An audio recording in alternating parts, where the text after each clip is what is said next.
Tuwing lalabas ako, kailangan kong hanapin ang aking hipag. Sa isang iglap, alisin ang kanyang damit, at isuot ito sa sarili ko. Isa akong tagapaglakbay sa panahon. Ang orihinal na may-ari ng katawan na ito ay isang tanga. Mayroon pang isang kapatid na lalaki na mga ngaso sa bahay. Kakalipat lang ng hipag. Namatay ang kuya ko ng kagati ng oso sa bundok habang nanghuli.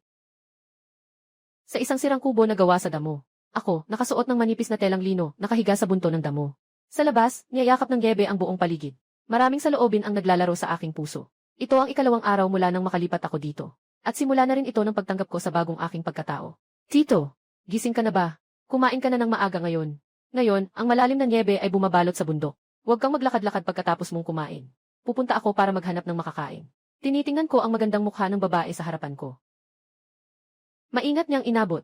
Punong-puno ng pag-aalala ang kanyang mga mata. Noong una, siya ay isang hangal. Matapos mamatay ang kuya ko.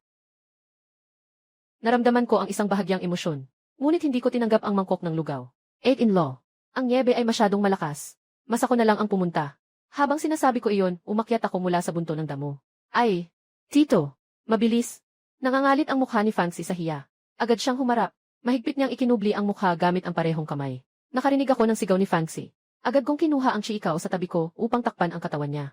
Nahihiya akong kumamot ng ulo. Huwag magalit, ate. Nawawalan ako ng ulirat. Seryoso, hindi ko sinasadyang walang damit. Una, kakadating ko lang dito. Nasa estado pa ng pagkalito ang isip ko. Ikalawa, biglang pumanaw ang kuya. 2 piraso lang ng abel na damit ang meron sa bahay. Ginamit namin para ilibing kay kuya. May isang kaugalian sa baryo. Kahit gaano pa kahirap ang buhay niya habang nabubuhay. Pag namatay, kailangang magsuot pa ng ilang pangdamit, para hindi ka tingnan ng masama sa kabilang buhay. Hinawakan ko ng mabilis ang lumang pambalot sa ulo sa tabi ng kama. Ang tanging sirang pambalot sa bahay. Maingat na isinusuot ko ito. Originally, ito ay kay Biyenan. Ngayon, magpapalit-palit na lang kaming dalawa sa pagsuot nito para panlaban sa lamig. Biyenan, gumaling na ang sakit sa ulo ko, sa bahay na ito ako na ang bahala. Hindi ako masyadong nagsasalita. Ngunit may dala itong hindi pa nararanasang katatagan. Itinali ang sinturo na gawa sa damo. Nagtaka si Fancy, yung pamangkin na palaging humingiti at umaagos ang laway. Kailan naging ganito katalas ang kanyang mga mata? Tio, okay ka na ba talaga? Hindi ba ako nananaginip? Naghihintay sa bahay. Painitin ang tubig. Uwi kinabukasan para kumain ng karne. Hindi na ako nag-eksplika pa. Inilabas ang pinto. Biglang pumasok ang hangin at niebe. Hindi na ako tumingin papabalik. Malakas na hakbang papasok sa niebe. Dati siyang isang tanga. Ngunit ang katawan na ito ay napakamasigla. Kahit na nakasuot lamang ng shorts. Ngunit mabilis siyang nakapag-adjust sa temperatura sa labas. Kakaalis lang sa pintuan. Isang matalim na boses ang sumirang sa malamig na hangin. Ay naku, si Chen Ertanga ay lumabas na. Ito ay nagdala ng iyong hipag na nakabihis. Yung maliit na baluba ay mag-freeze sa bahay. Isang babae na may makapal na mukha ang lumapit. Siya ay ang kapitbahay na si Gulan. May paghamak ang kanyang tingin. Balitaan mo ang hipag mo. May utang siyang 5 kilo ng mais sa amin. Kung hindi pa niya ito mababayaran sa katapusan ng buwan. Pupunta ako sa bahay niyo at aakyatin ang mga kisam. Huminto ang hakbang ko. Tumingin ng malamig. Sa alaala noon. Maraming nanakit kay Fancy si Gulan. Hiningi ang 5 gin ng bigas. Pero pinilit si Fancy na magputol ng kahoy ng 3 araw. Ngayon, kailangang bayaran pa ang tubo at interes. Babayaran niya. Pero kung muling mabubuga ng dumi sa bibig niya, tatanggalan ko siya ng dila. Malaki ang katawan ko. Yung lakas na inilalabas ko sa pagkakataong ito. Napilitan si Gulan na umatras ng 2 hakbang nang hindi sinasadya. Yung salitang galit sa bibig niya ay pilit niyang pinigilan. Parang nagbago na ang taong ito, para bang ibang tao na siya. Hindi lumayo. Sa tabi ng sangang daan sa dulo ng nayon, may isang lalaking may hitsura ng daga. Nang makita ako ni Liu Sangu, nag-iba ang kanyang mga mata. Hindi siya tulad ng dati na nang aasar. Sa halip, umiti siya at lumapit. Ay naku, Chen yan ah. Ito ay papasok sa bundok. Bibigyan kita ng malinaw na daan. Sa tabi ng Xiaoling. Kahapon, nakita ko ang isang malaking bahagi ng mga ligaw na gulay. Nasa likod ng burol na walang hangin. Hindi natakpan ng niebe. Sa Xiaoling, nakangiti ako sa aking isip. Nandoon ang gilid ng malalim na bundok. Dito madalas may mga oso. Dito namatay ang kuya ko. Itong si Liu Sandog ay nananakit sa mga walang muwang. Gusto niyang gamitin ang iba para pumatay. Para makuha ang asawa ng walang ibang kakampi sa bahay. Talaga ba? Salamat dyan. Nakataas ang sulok ng aking bibig sa isang mapanlikhang ngiti. Hindi ko na lang siya sinaway. Lumiko ako at naglakad patungo sa direksyon ng Xiaoling. Tinitingnan ni Liu Sangu ang aking likuran. Mabilis siyang lumagok ng laway sa lupa. Puy! Bodong tanga! Huwag ka nang bumalik pagkatapos nito. Sing, ang maliit na balo. Ngayon gabi, akin ka na. Sa kalikasan. Sobrang taas ng niebe. Siyempre, hindi ako maghahanap ng mga ligaw na gulay. Bilang isang nangungunang eksperto sa pamumuhay sa kalikasan sa nakaraang buhay. Ngunit napakaganda ng aking pundasyon. Lakas ng katawan. Nagtungo ako sa gubat ng 1 oras. Kaunti lang yun. Hindi pa kasya ang karne na ito sa pagitan ng ngipin. Ngumiti ako. Biglang nakakita sa isang bangit na may mga pin sa tabi ng isang hanay ng mga bakas ng paa. Ito ay mga kabayo, at sa katingnan ang lalim ng mga yapak. Ang reindeer na ito ay tiyak na mahigit 50 kilo. Sa gitna ng malalim na snow, ang mga tanga tulad ng mga anak na ito kapag natakot, ay isusubsob ang kanilang mga ulo sa snow. O kapag napagod, titigil at manunood. Hindi ako nagmamadali na magpana. Ang mababang kalidad na pana ko ay mailimitadong distansya. Humigop ako ng malalim. Inayos ang aking paghinga. Tulad ng isang leopardo na handang-handa na. Nagsimula ng tumakbo sa nyebe. Kung ito ay isang karaniwang tao. Sa nyebe, hindi makakatakbo ng 2 milya bago mapagod. Ngunit habang tumatakbo ako, lalong umiinit ang aking katawan. Parang may walang katapusang lakas sa loob ko. Hinabol ang buong kalahating oras. Ang hangal na nilalang sa unahan ay hindi na makatakbo. Humihingal na huminto sa tabi ng isang matandang puno. Tumingin pabalik na may pagkamausisa sa nilalang na may 2 paa. Ngayon na, bigla akong sumugod. Hindi ginamit ang panggubat na itak. Diretso akong tumama sa kanyang ulo. Bang, ang tanga niyang usa ay hindi na nakapag-isip pa. At dahan-dahan na lang bumagsak. Humihingal ako, at pinunasan ang pawis sa aking mukha, maliban sa usa na ito. Ito, ay sapat na bahagi ng buwis, at makakatulong na rin sa aking hipag na magpagaling. Dinala ko ang usa sa aking balikat. May nakasabit na kuneho at ardilya sa aking bewang. Pabalik ako habang humaharap sa sikat ng araw. Pagdating ko sa pintuan ng nayon, madilim na ang paligid. Hindi pa ako nakapasok sa bakuran. Huwag. Tulong, tito. Iyan ang boses ni Fancy. Parang may umuugong sa isip ko. Biglang namula ang aking mga mata. Liu Sango, hinahanap mo ang kamatayan. Wala na akong oras para ibaba ang usa sa aking balikat. Nagmamadali akong tumakbo sa pintuan. Sumipa ako ng mataas. Nababasag ang pinto ng bigla. Sa loob ng bahay, madilim ang apoy sa kalan. Isang manipis na telang lino lang ang suot ni Fancy. Halos sinubad na ang malaking piraso nito. Nangangatog sa sulok ng dingding, nakahimlay sa damo. Mahigpit na nakahawak ang kamay sa kutsilyo na nakapatong sa lid. Samantala, si Liu Sango ay nagbubukas ng sinturon. Habang may masamang ngiti na lumalapit. Sumigaw ka. Yung tanga mong pamangkin baka naubos na ng oso. Sumuko na sa akin. Mula ngayon, hindi ka na mawawala ng pagkain. Liu Sandog. Yung mga tao ng pamilya Chen, hindi mo basta-basta magagalaw. Isang malakas na sigaw na parang kulog sa lupa. Natakot si Liu Sango at natisod. Halos mahulog ang kanyang pantalon. Nang lumingon siya, nakita niyang may nakatayo sa pintuan. Napuno ng mainit na singaw, may mga mata na pulang-pula. At may dalang malaking hayop. Kailangan mong sagutin siya. Ito ay isang matinding suntok mula sa aking baril. Hindi ko talaga inilapag ang spore. Diretso kong hinawakan ang 2 likurang binti ng usa. Ginawa kong panggulong pangbato ang 50 kilong patay na hayop. Matinding bumagsak ito kay Liu Sandog. Si Liu Sandog ay tinamaan at nagbuga ng dugo. Parang isang saranggola na naputol ang tali, siya ay lumipad. Tumama siya sa pader ng lupa. Muling bumagsak sa pili ng kahoy. Putang ina. Hinahamon niya ang asawa ko. Patatahimikin kita. Iniwan ko ang usa. Malakas na tumawid. Isang sipa sa tiyan ni Liu Sango. Gamitin ang lakas sa paa. Nagbigay si Liu Sango ng sigaw na parang pinapatay na baboy. May nangyaring pagpatay. Ang sigaw ni Liu Sango ay umabot sa malayo sa tahimik na gabi ng taglamig. Panahon na ng pagkain. Nasa loob ng bahay ang bawat pamilya. Narinig ang ingay. Dagdag pa ang ingay mula sa bahay ng mga Chen kanina. Sandali lang. Napalibot na ang mga residente na may dalang mga siga sa labas ng maliit na bahay. Anong nangyayari? May namatay ba sa pamilya ni Chen? Parang naririnig ko ang boses ni Liu Sango. Nagkakahiwalay ang mga tao. Isang middle-aged na lalaki na nakasuot ng makapal na balat na jacket. Nakangat-ngat na nakatayo ang kamay sa likod. Pumasok siya. Siya ang punong barangay na si Mashuang Kuan. May ilang mga taga-baryo na may dalang pamalo sa likod niya. Nang makita ni Liu Sandog ang kanyang bayaw, parang nahawakan niya ang isang lifeline. Umiiwas siya sa aking paanan ng mabilis. Itinuro ang akin at si Fancy na nakatago sa sulok. Umiiyak at humihingi ng tulong. Bayaw, kailangan mo akong tulungan. Nagsimula akong magdala ng bigas sa pamilya Chen. Ngunit nahuli ko ang tanga na ito na gustong gahasain ang kanyang hipag. Lumapit ako para pigilan siya. Gusto pa niyang patayin ako para manahimik. Ang tiyuhin at hipag ay mailihim na relasyon. Hindi ito katanggap-tanggap sa Diyos. Pagkatapos sabihin ito, nagulat ang lahat sa paligid. Sa dinastyang Dayu, ang pakikipag-ugnayan ng tiyuhin at tiyahin ay isang mabigat na krimen. Dapat silang ilubog sa hawla ng baboy. Nang marinig ni Fancy ang mga akusasyon, naging maputla ang kanyang mukha. Hindi na alintana ang kahihiyan. Lumabas siya mula sa bunto ng dayami at sumigaw. Hindi totoo. Siya ang nagtanong na pumasok para bulihin ako. Ang tiyuhin ay bagong bumalik para iligtas ako. Tumingin si Mashuang Kuan sa magulo ang damit na Fancy. Ergaw. May lumitaw na masamang tingin sa kanyang mga mata. Alam niya kung anong klaseng tao si Liu Sandog. Ngunit talagang maganda ang asawa ng Chen. Kung sakaling mamatay ang tanga na ito sa pagkakataong ito. Itong babae. Kaya rin niya. Hehe. Lasiu. Kahit na medyo palaboy si Liu Sango sa araw-araw. Pero may asawa siya sa bahay. Bakit naman siya magugustuhan ng isang balo tulad mo? Nakatutok si Mashuang Kuan ng nakasimangot. Diretsong pagtawag. Si Chen ay isang tanga. Anong alam ng tanga tungkol sa mga prinsipyo at kahihiyan? Tiyak na ikaw, babae, ay hindi sumusunod sa mga tungkulin ng isang asawa. Nang aakit sa iyong hipag. Tawagin ang tao. Bind ang magkasintahang ito. Bukas, ipadala sa hukuman para sa parusa. Nang marinig ang sinabi, ilang mga residente ay gustong pumunta at kunin siya. Sino ang magtatangkang sumubok? Agad kong kinuha ang kahoy na pang-ukit sa lupa. Inilagay ko ito sa harap ni Fanxi. Hindi ko pa natatanggal ang dugo ng kabarunggay sa katawan ko. Ang tingin ko ay matindi, parang isang nag-iisang lobo. Natatakot ang mga residente at hindi na makalapit. Sino ang nagsabing may relasyon tayo? Si Fanxi ang asawa kong si Chen Yan na legali na ikinasal. Nagsisinungaling ka. Kailan mo pa ikinasal ang iyong sweldo? Bakit hindi namin alam na si Liu Sangwo ay may matalim na boses? Ayaw niyang mapatumba ni Chen Yan sa kritikal na sandali na ito. Totoo na may regulasyon ang gobyerno. Maaaring ikasal ng sunod ang nakababatang kapatid sa balo na babae. Kung ganito ang sinasabi ni Chen Yan, maaari itong gawin. Pwede na itong gumana. Hindi ko na maipaliwanag. Tama si Liu Sangwo. Ikaw na tanga. Kailan ka nagpakasal sa sweldo? Walang nakakaalam sa amin.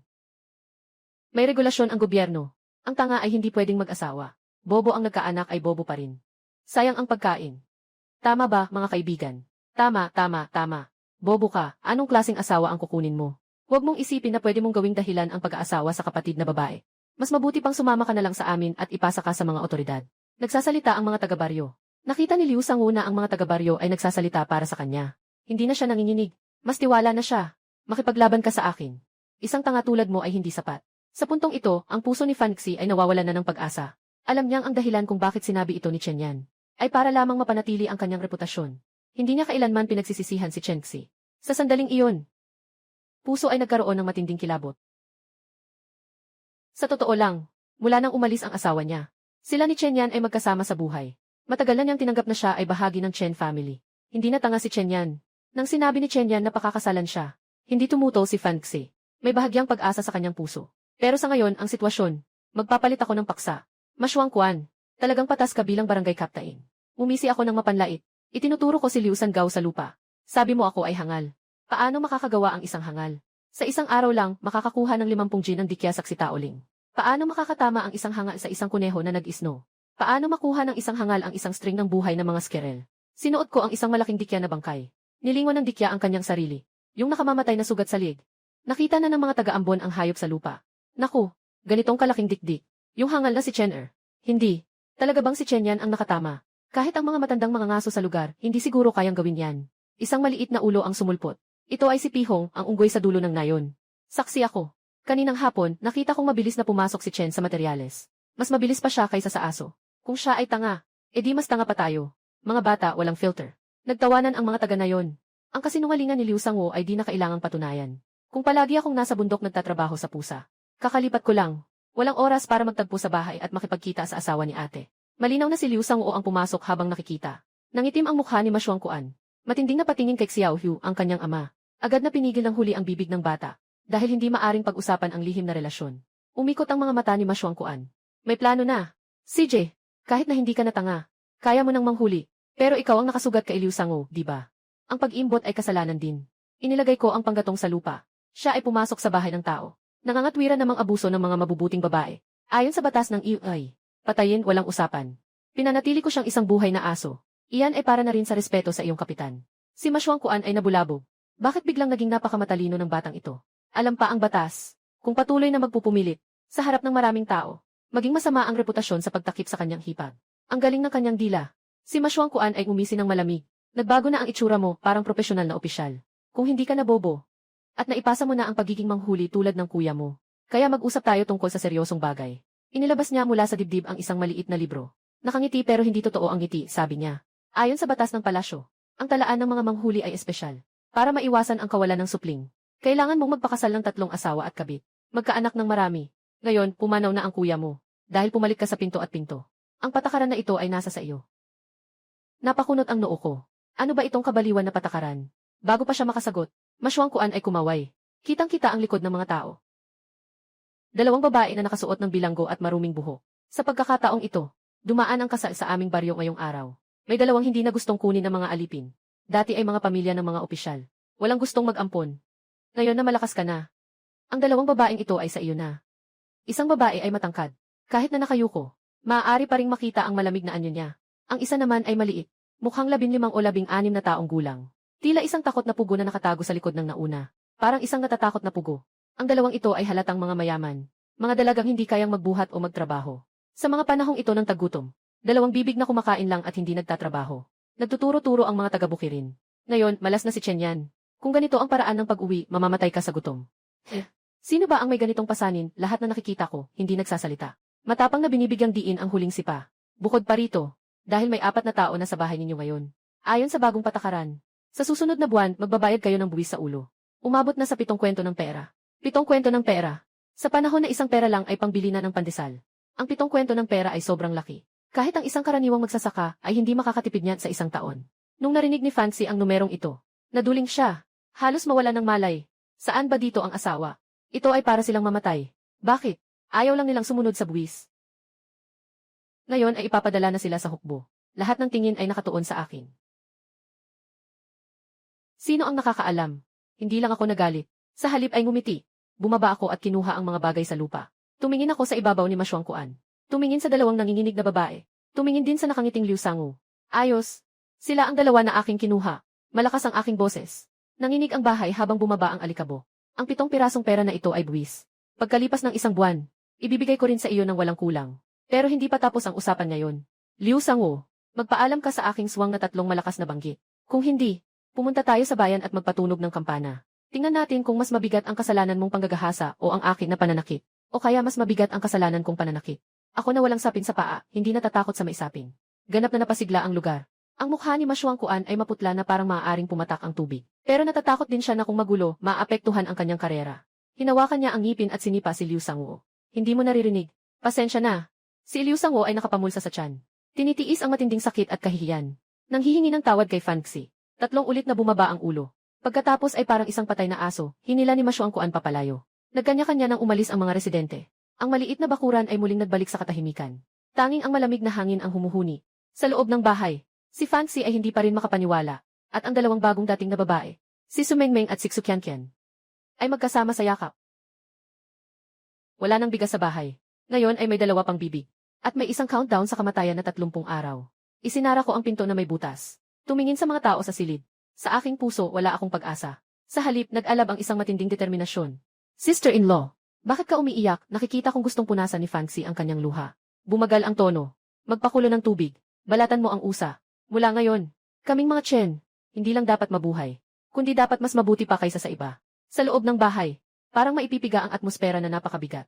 Ang sirang kahoy na pintuan ay pilit na pinagsama-sama. Para lang mapigilan ang hangin at niebe.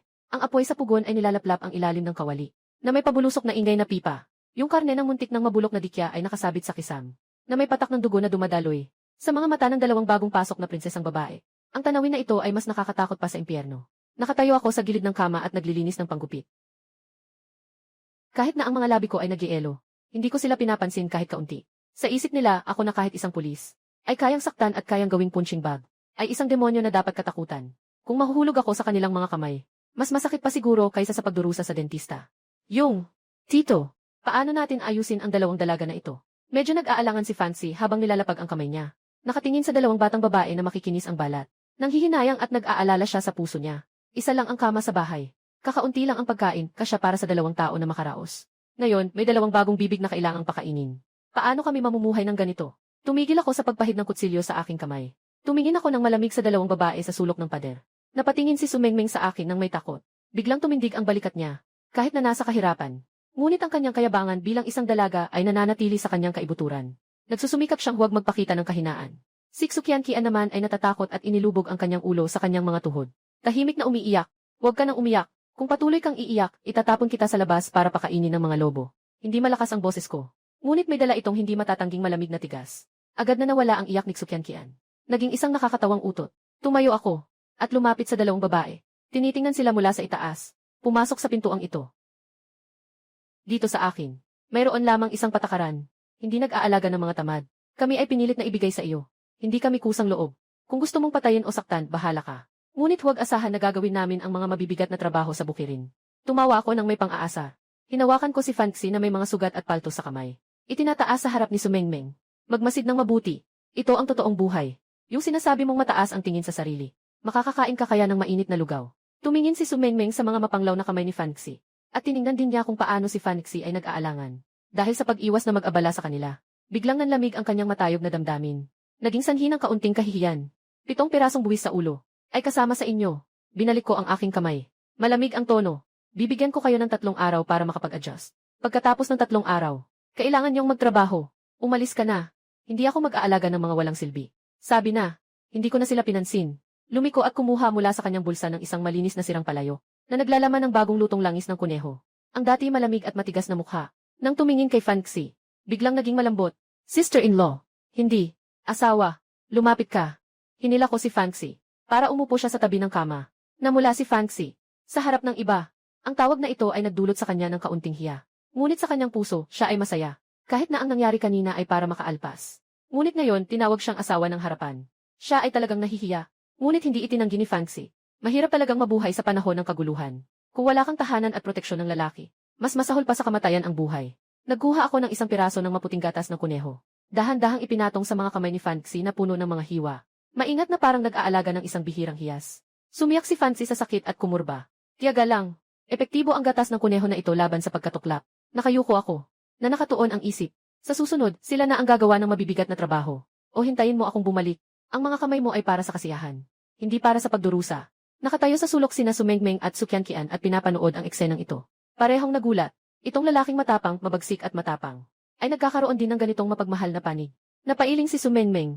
Biglang sumilay sa kanyang puso ang isang di maipaliwanag na kirot at paghanga. Sa panahon ng kaguluhan na ito, na may isang lalaking nag-aalaga sa kanya ng ganito, kahit pa kumain lang ng simpleng pagkain, ay isang biyaya na rin, siguro. Natapos na ang paglalagay ng pintura sa kamay. Umiikot na naman ako at tiningnan ang ikalawang babae. Bumalik ang malamig na tono ng boses niya. Kung ayaw mong gumawa ng mababaw na trabaho, maghanap tayo ng ibang gagawin. Anong alam mong gawin?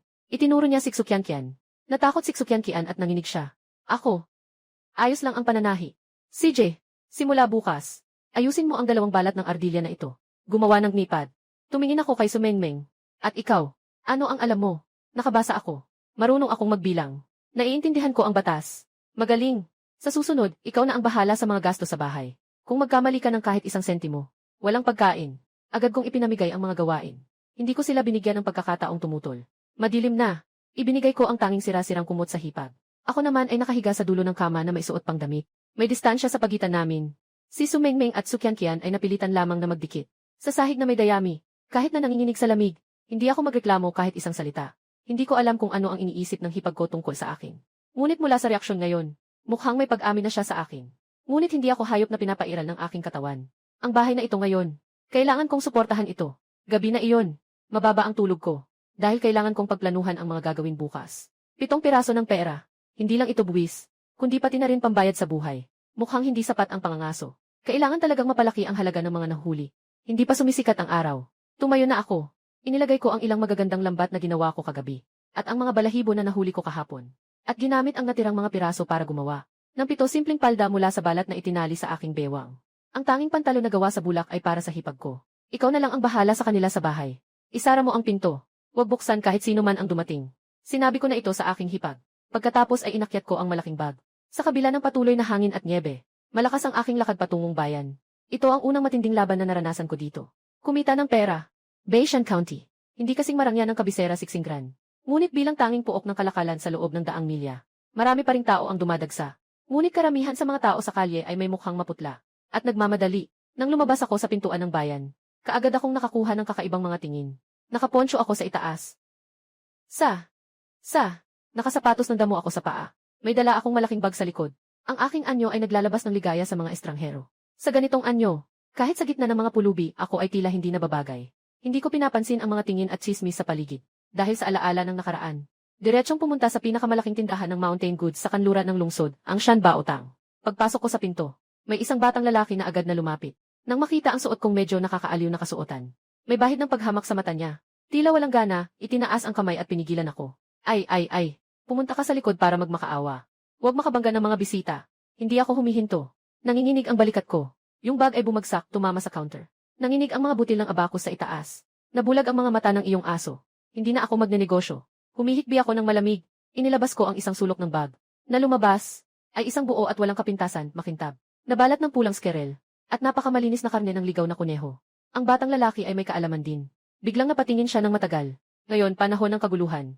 Lahat ng matandang mga ngaso ay kinuhang sundalo na. Yung ganitong klase ng gubat na yaman ay bihira. Biglang nagbago ang kanyang ugali. Pero sa isang iglap, nais pa rin niyang manakot sa mga bagong mukha. Maganda ang mga kalakal. Ngunit hindi maganda ang sitwasyon ngayon.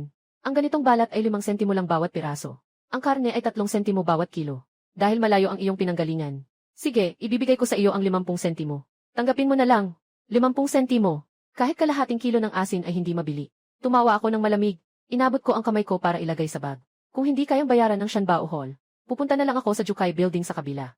Ay, huwag naman. Nabalisa ang batang kasamahan. Humawak ka. Tama na. Isang kurtina sa likod ng counter ang inangat. Isang lalaking may balbas na kambing ang lumabas. Ang kanyang tingin ay matalim. Una niyang sinipat ang aking hitsura na puno ng ligaya. Tumingin din siya sa mga bagay sa mesa. Sa huli, tumigil ang kanyang tingin sa aking mga mata na puno ng kapanatagan. At puno ng pumatay na galit ang mga mata. Ay isang bihasang tao. At isa ring matandang manghuli na nakakita na ng dugo. Isang medium na tao ang nagpalipad ng kamay sa kamay ng binata. At mumiti habang nagsasabi. Ako po si Guanshan. Ako ang may-ari ng bundok ng yaman. Ang mga tauhan ko ay hindi marunong makisama. Pinabayaan ang bayani. Itong bagay na ito. Ako na ang bahala. Si Ginoong Guan ay isang matandang manlalaro. Hindi lang siya interesado sa kargamentong ito, kundi pati na rin sa akin. Kinuha niya ang balahibo ng ardilya. At maingat na tiningnan. Maayos ang hiwa. Perpektong natanggal. Malinaw na napakahusay ng pamamaraan. Magaling ang kamay, humanga ang shopkeeper. Ganito kalakas ang kalidad ng red squirrel skin. Noon siguro, halaga lang ito ng ganoong presyo. Pero ngayon, ang bihira ay mas mahal. Magkano ang gusto mong bilhin? 40 kwento bawat piraso. Kaninong karne 15 sentimo bawat kilo? CJ. Mabilis ang tingin. Itong balahibo ng usa. Kung handa ang matipunong tao na magbigay. Magbibigay ako ng 200 pilak. 200 pilak. Iyon ay 2 pirasong barya. Yumigat ang batang lalaki sa tabi. Ang taas naman nito. Naisip ko na ito. Tama naman ang presyo. Sobra pa nga ng 7. Mukhang matalino ang may-ari. Nais maghintay ng mas malaking pagkakataon.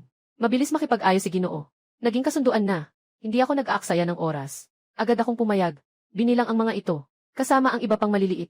Bigla akong nagkaroon ng halos 3 bungkos ng pera. Ang halagang ito, kung ilalagay sa isang karaniwang bahay ng magsasaka. Sapat na pagkain at inumin para sa pamilya sa loob ng 1 taon. Ngunit malayo pa sa 7 pirasong buwis ng tao. Kulang pa ng higit sa kalahati. Hindi ko ipinakita ang labis na kasiyahan. Kinuha ko lang ng mahinahon ang mga barya. At humira muli ng gunting kay Ginoong Guan. Upang bahagyang ayusin ang aking balahibo ng usa. Na nakabalot pa rin sa aking baywang. Walang magawa. Masyadong mahal bumili ng bagong damit. Kailangan munang magtiis. Mabilis ang may-ari. Kung may magandang produkto, ipapadala ko ito sa iyo. Nagbawa ko. Nilingon ko at naglakad palayo. Huminto ka, bayani. Hinawakan ako ng shopkeeper. Binaba ang boses at nagsabi. Tingnan mo, marunong din ang matapang na tao. Bibigyan lang kita ng kaunting payo. Kamakailan, may ilang maharlika mula sa kabisera na pumunta dito. Para lang bumili ng mga bihirang balahibo. Lalo na ang puting fox. At ang purple marten. Kung ang isang matatag na tao ay may kakayahang makuha. Ang presyo na iyon. Hindi na ito basta-basta lang na pirasong pila. May naisip ako. Snow Lingzi. Balahibo ng puting fox. Mukhang ang tunay na kayamanan ay nasa panganib. Kailangan pang pumasok sa malalim na bundok.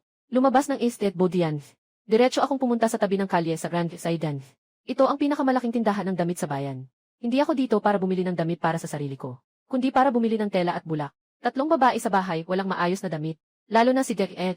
Kung magpapatuloy ito, talagang magkakasakit sila. Pagpasok ko sa tindahan, agad kong naamoy ang amoy ng mabangong insenso. Isang may suot ng seda at sutla na bestida, mataba. Ang may-ari na babae ay nakasandal sa counter habang nagbibilang ng pera. Nang makita niya akong pumasok na nakapangliligaw, hindi siya gaya ng mga nakaraang katulong na pinalayas ako. Sa halip, ang mga mapanuksong mata niya ay nakatingin sa aking matibay na dibdib. At sa balahibo sa aking baywang na parang usa. Hoy, Ginoo, bibili ka ba ng damit o balat? Malambing ang boses ng may-ari ng tindahan. Pero matalim ang mata. Ako ang may-ari nitong tindahan. Si Zhou Qianqian. Bibili ng tela. Kailangan din ng bulak. Isa pa. Kung gusto ng may-ari na kunin ang balat mamaya, maari rin akong makipag-usap ng diretsyo. Ibinaba ni Zhou Qianqian ang abacus. At naglakad pa palapit na may dalang pamaypay. Ngunit ang tingin niya ay nakatuon sa gulo-gulong balat ng usa sa aking bewang. May mukha ng panghihinayang. Sayang, magandang balat. Ay ginugugol mo lang ng ganito. Kung ito ay buo at maayos. Gagawin sanang vest. Maibebenta ito ng 5 tael na pilak. Hindi ako mahihiya. Umingiti ng buong puso. Wala nang magagawa. Kailangan muna naming mag-survive, magpainit at alagaan ang susunod. Natuwa si Zhou Qianqian. Nakangiti habang nakatago ang bibig. Ang interesting mo talaga. CJ, dahil sa mga muscles mo. Hindi tama. Dahil sa potensyal na supply na ito. Bibigyan ka ni Buko ng kaunting diskwento. Nag-order ako ng ilang matibay na tela. At nagdagdag ng 10 libra ng magandang bulak. Kahit na hindi ito kasing pino ng sutla. Ngunit maganda ito para sa init at praktikal na gamit. Sa oras ng pagbabayad, parang hindi sinasadya, binanggit ni Zhou Qianqian ang isang bagay. Sa tono ng boses, mukhang ikaw ay mula sa labas ng bayan. Mag-ingat ka sa mga huling araw. Maraming usap-usapan sa mga dentista. May mga opisyal na nag-aalaga ng mga aliping babae. Kung makita silang may magandang dalaga sa bahay, maaaring agawin sila. Nagtigil ng kaunti ang kamay ko sa pagbibilang ng pera. Isang malamig na liwanag ang kumislap sa aking mata. Nandyan na naman ang dalawang istorbo. Mukhang hindi sapat ang pagbabayad ng buwis. Kung hindi maipapakita ang sapat na lakas at background. Si Su Mengmeng at Su Qianqian ay tiyak na magiging problema. Maging si Fan Xi ay madadamay pa. Salamat sa paalala. Tumingin ako kay Su Qianqian ng malalim. Kinuha ang bag sa loob. Mabilis na umalis mula sa tindahan ng damit. Lumabas sa bayan. Tumingin sa natitirang wala pang 2 pirasong barya sa kamay. Humigop ako ng malamig na hangin. Bagamat ang unang kita ay nakapagbigay lunas sa agarang pangangailangan. Nananatili pa rin ang panganib sa paligid. Upang maprotektahan ang pamilya sa mundong ito na puno ng panganib. Hindi sapat ang simpleng pangangaso. Kailangan ng magmadali. Hinigpitan ko ang bag ko. Magmadali. Kailangan makauwi bago magdilim. Sabay tingnan kung makukuha ko. Yung mga lambat na inilagay kagabi. Kung swerte, baka ngayong gabi ay makapagbigay ako sa bahay. Isang maingat na hangal na babae. Makakain ng isang tunay na buong pagkain. Gabi ng niebe at hangin bumabalik. Nang binuksan ko ang pader ng aming bahay na sira-sira. 12:00 na ng gabi. Nakausli ang makapal na niebe sa katawan ko. Punong-puno ng yelong nakadikit sa kilay at balbas ko. Parang isang ligaw na tao na galing sa yelong lupain. Asawa. Sa wakas, nakabalik ka na. Pagbabago ng tawag. Ito ang pinakamainit sa malamig na gabi. Si Fan Xi na nakatingin sa pintuan. Hindi alintana ang lamig. Agad na lumabas. Nais na tulungan akong alisin ang niebe sa katawan. Ngunit hinawakan ko siya ng mahigpit. Huwag kang gagalaw. Malakas ang lamig sa katawan ko. Medyo maingay ang boses ko. Ngunit di maitatanggi ang kasiyahan. Pasok na sa bahay. May maganda kaming bagay. Pumasok na sa bahay. Habang binubuksan ang bag, para bang humihinto ang hininga ng buong pamilya. Maputing bigas, pinong harina, 10 libra ng bulak, at ilang piraso ng makapal na tela. Itong mga bagay, para lang sa pagdilig ngayong taglamig. Sabi ni Chen Jialai na ang vegetable porridge ay nakakapagligtas ng buhay. Para itong himala. Ito. Nanginginig si Fan Xi sa pagkadismaya. Gusto sanang hawakan pero natatakot na hawakan ang pinong harina. Huwag mo nang alalahanin ang pera. Ang pera ay kinikita. Hindi ito nasasave. Inalis ko ang damit na gawa sa damo. Ipinakita ang kanyang maputla at namamagang balat. Gagawa tayo ng masarap na pagkain ngayong gabi. Mula ngayon, hindi na tayo kakain ng lugaw. Kakain tayo ng kanin ng walang ulam. Tumingin si Mengmeng sa sako ng bigas. Hindi maiwasang umikot ang kanyang lalamunan. Ipinanganak siya sa isang pamilyang pang-opisyal. Dati hindi ito pinapansin. Ngunit pagkatapos ng ilang araw ng gutom at lamig, ang bag ng bigas ay mas nagniningning sa kanyang mga mata kaysa ginto. Bakit ka nakatulala? Magpakulo ng tubig. Tumingin ako sa 2 babae. Matapos ang pagkain na ito. Ang mga gawaing pananahi at pag-aayos ng mga account sa bahay na ito. Nasa inyo na ito. Kapag nakita kong may tamad na isa, ibebenta ko siya kay Liu Sangu. Nang banggitin si Liu Sangu, natakot si Su Qianqian at nataranta. Agad siyang kumuha ng panggatong. Si Su Mengmeng ay tahimik ding tumayo para magbabad ng bigas. Ang hapunang ito ang pinakamasarap na pagkain ng pamilya Chen sa loob ng ilang taon. Ang amoy ng kanin ay kumakalat sa makitid na silid. Pati ang kumikislap na liwanag ng kandila ay tila mas mainit. Nabusog at nakain. Hindi ako nagpahinga. Hinila ko si Fan Xi sa kama. Sa liwanag ng kandila, nagsimula akong magtahi ng damit. Hindi ko alam ang mga gawaing pambabae. Pero alam kong paano ipasok ang bulak ng mas makapal. Matibay ang tela na ito. Kayo tatlo, bawat isa ay gumawa ng bagong damit. Lalo na ikaw, asawa. Dapat doble ang bulak na ilagay. Sinasabi ko habang nagkukwento. Namumula si Fan Xi. Ang kaligayahan sa mga mata ay tila umaapaw na. Samantalang sina Su Mengmeng at Su Qianqian sa tabi, ay may hawak na mga tela at bulak na nakuha nila. Ang kanilang damdamin ay labis na komplikado. Akala nila ay maabuso sila. Maging naibenta pa. Hindi nila inasahan na ang lalaking ito, na mukhang malupit, ay talagang nagbigay sa kanila ng pagkakataong mabuhay. May bago pang damit na isusuot. Si Su Qianqian ay mahinang bumulong ng salamat. Ang boses niya ay kasing hina ng lamok. Naiintindihan ko. Abala lang ako sa pag-aayos ng depensa sa bakuran.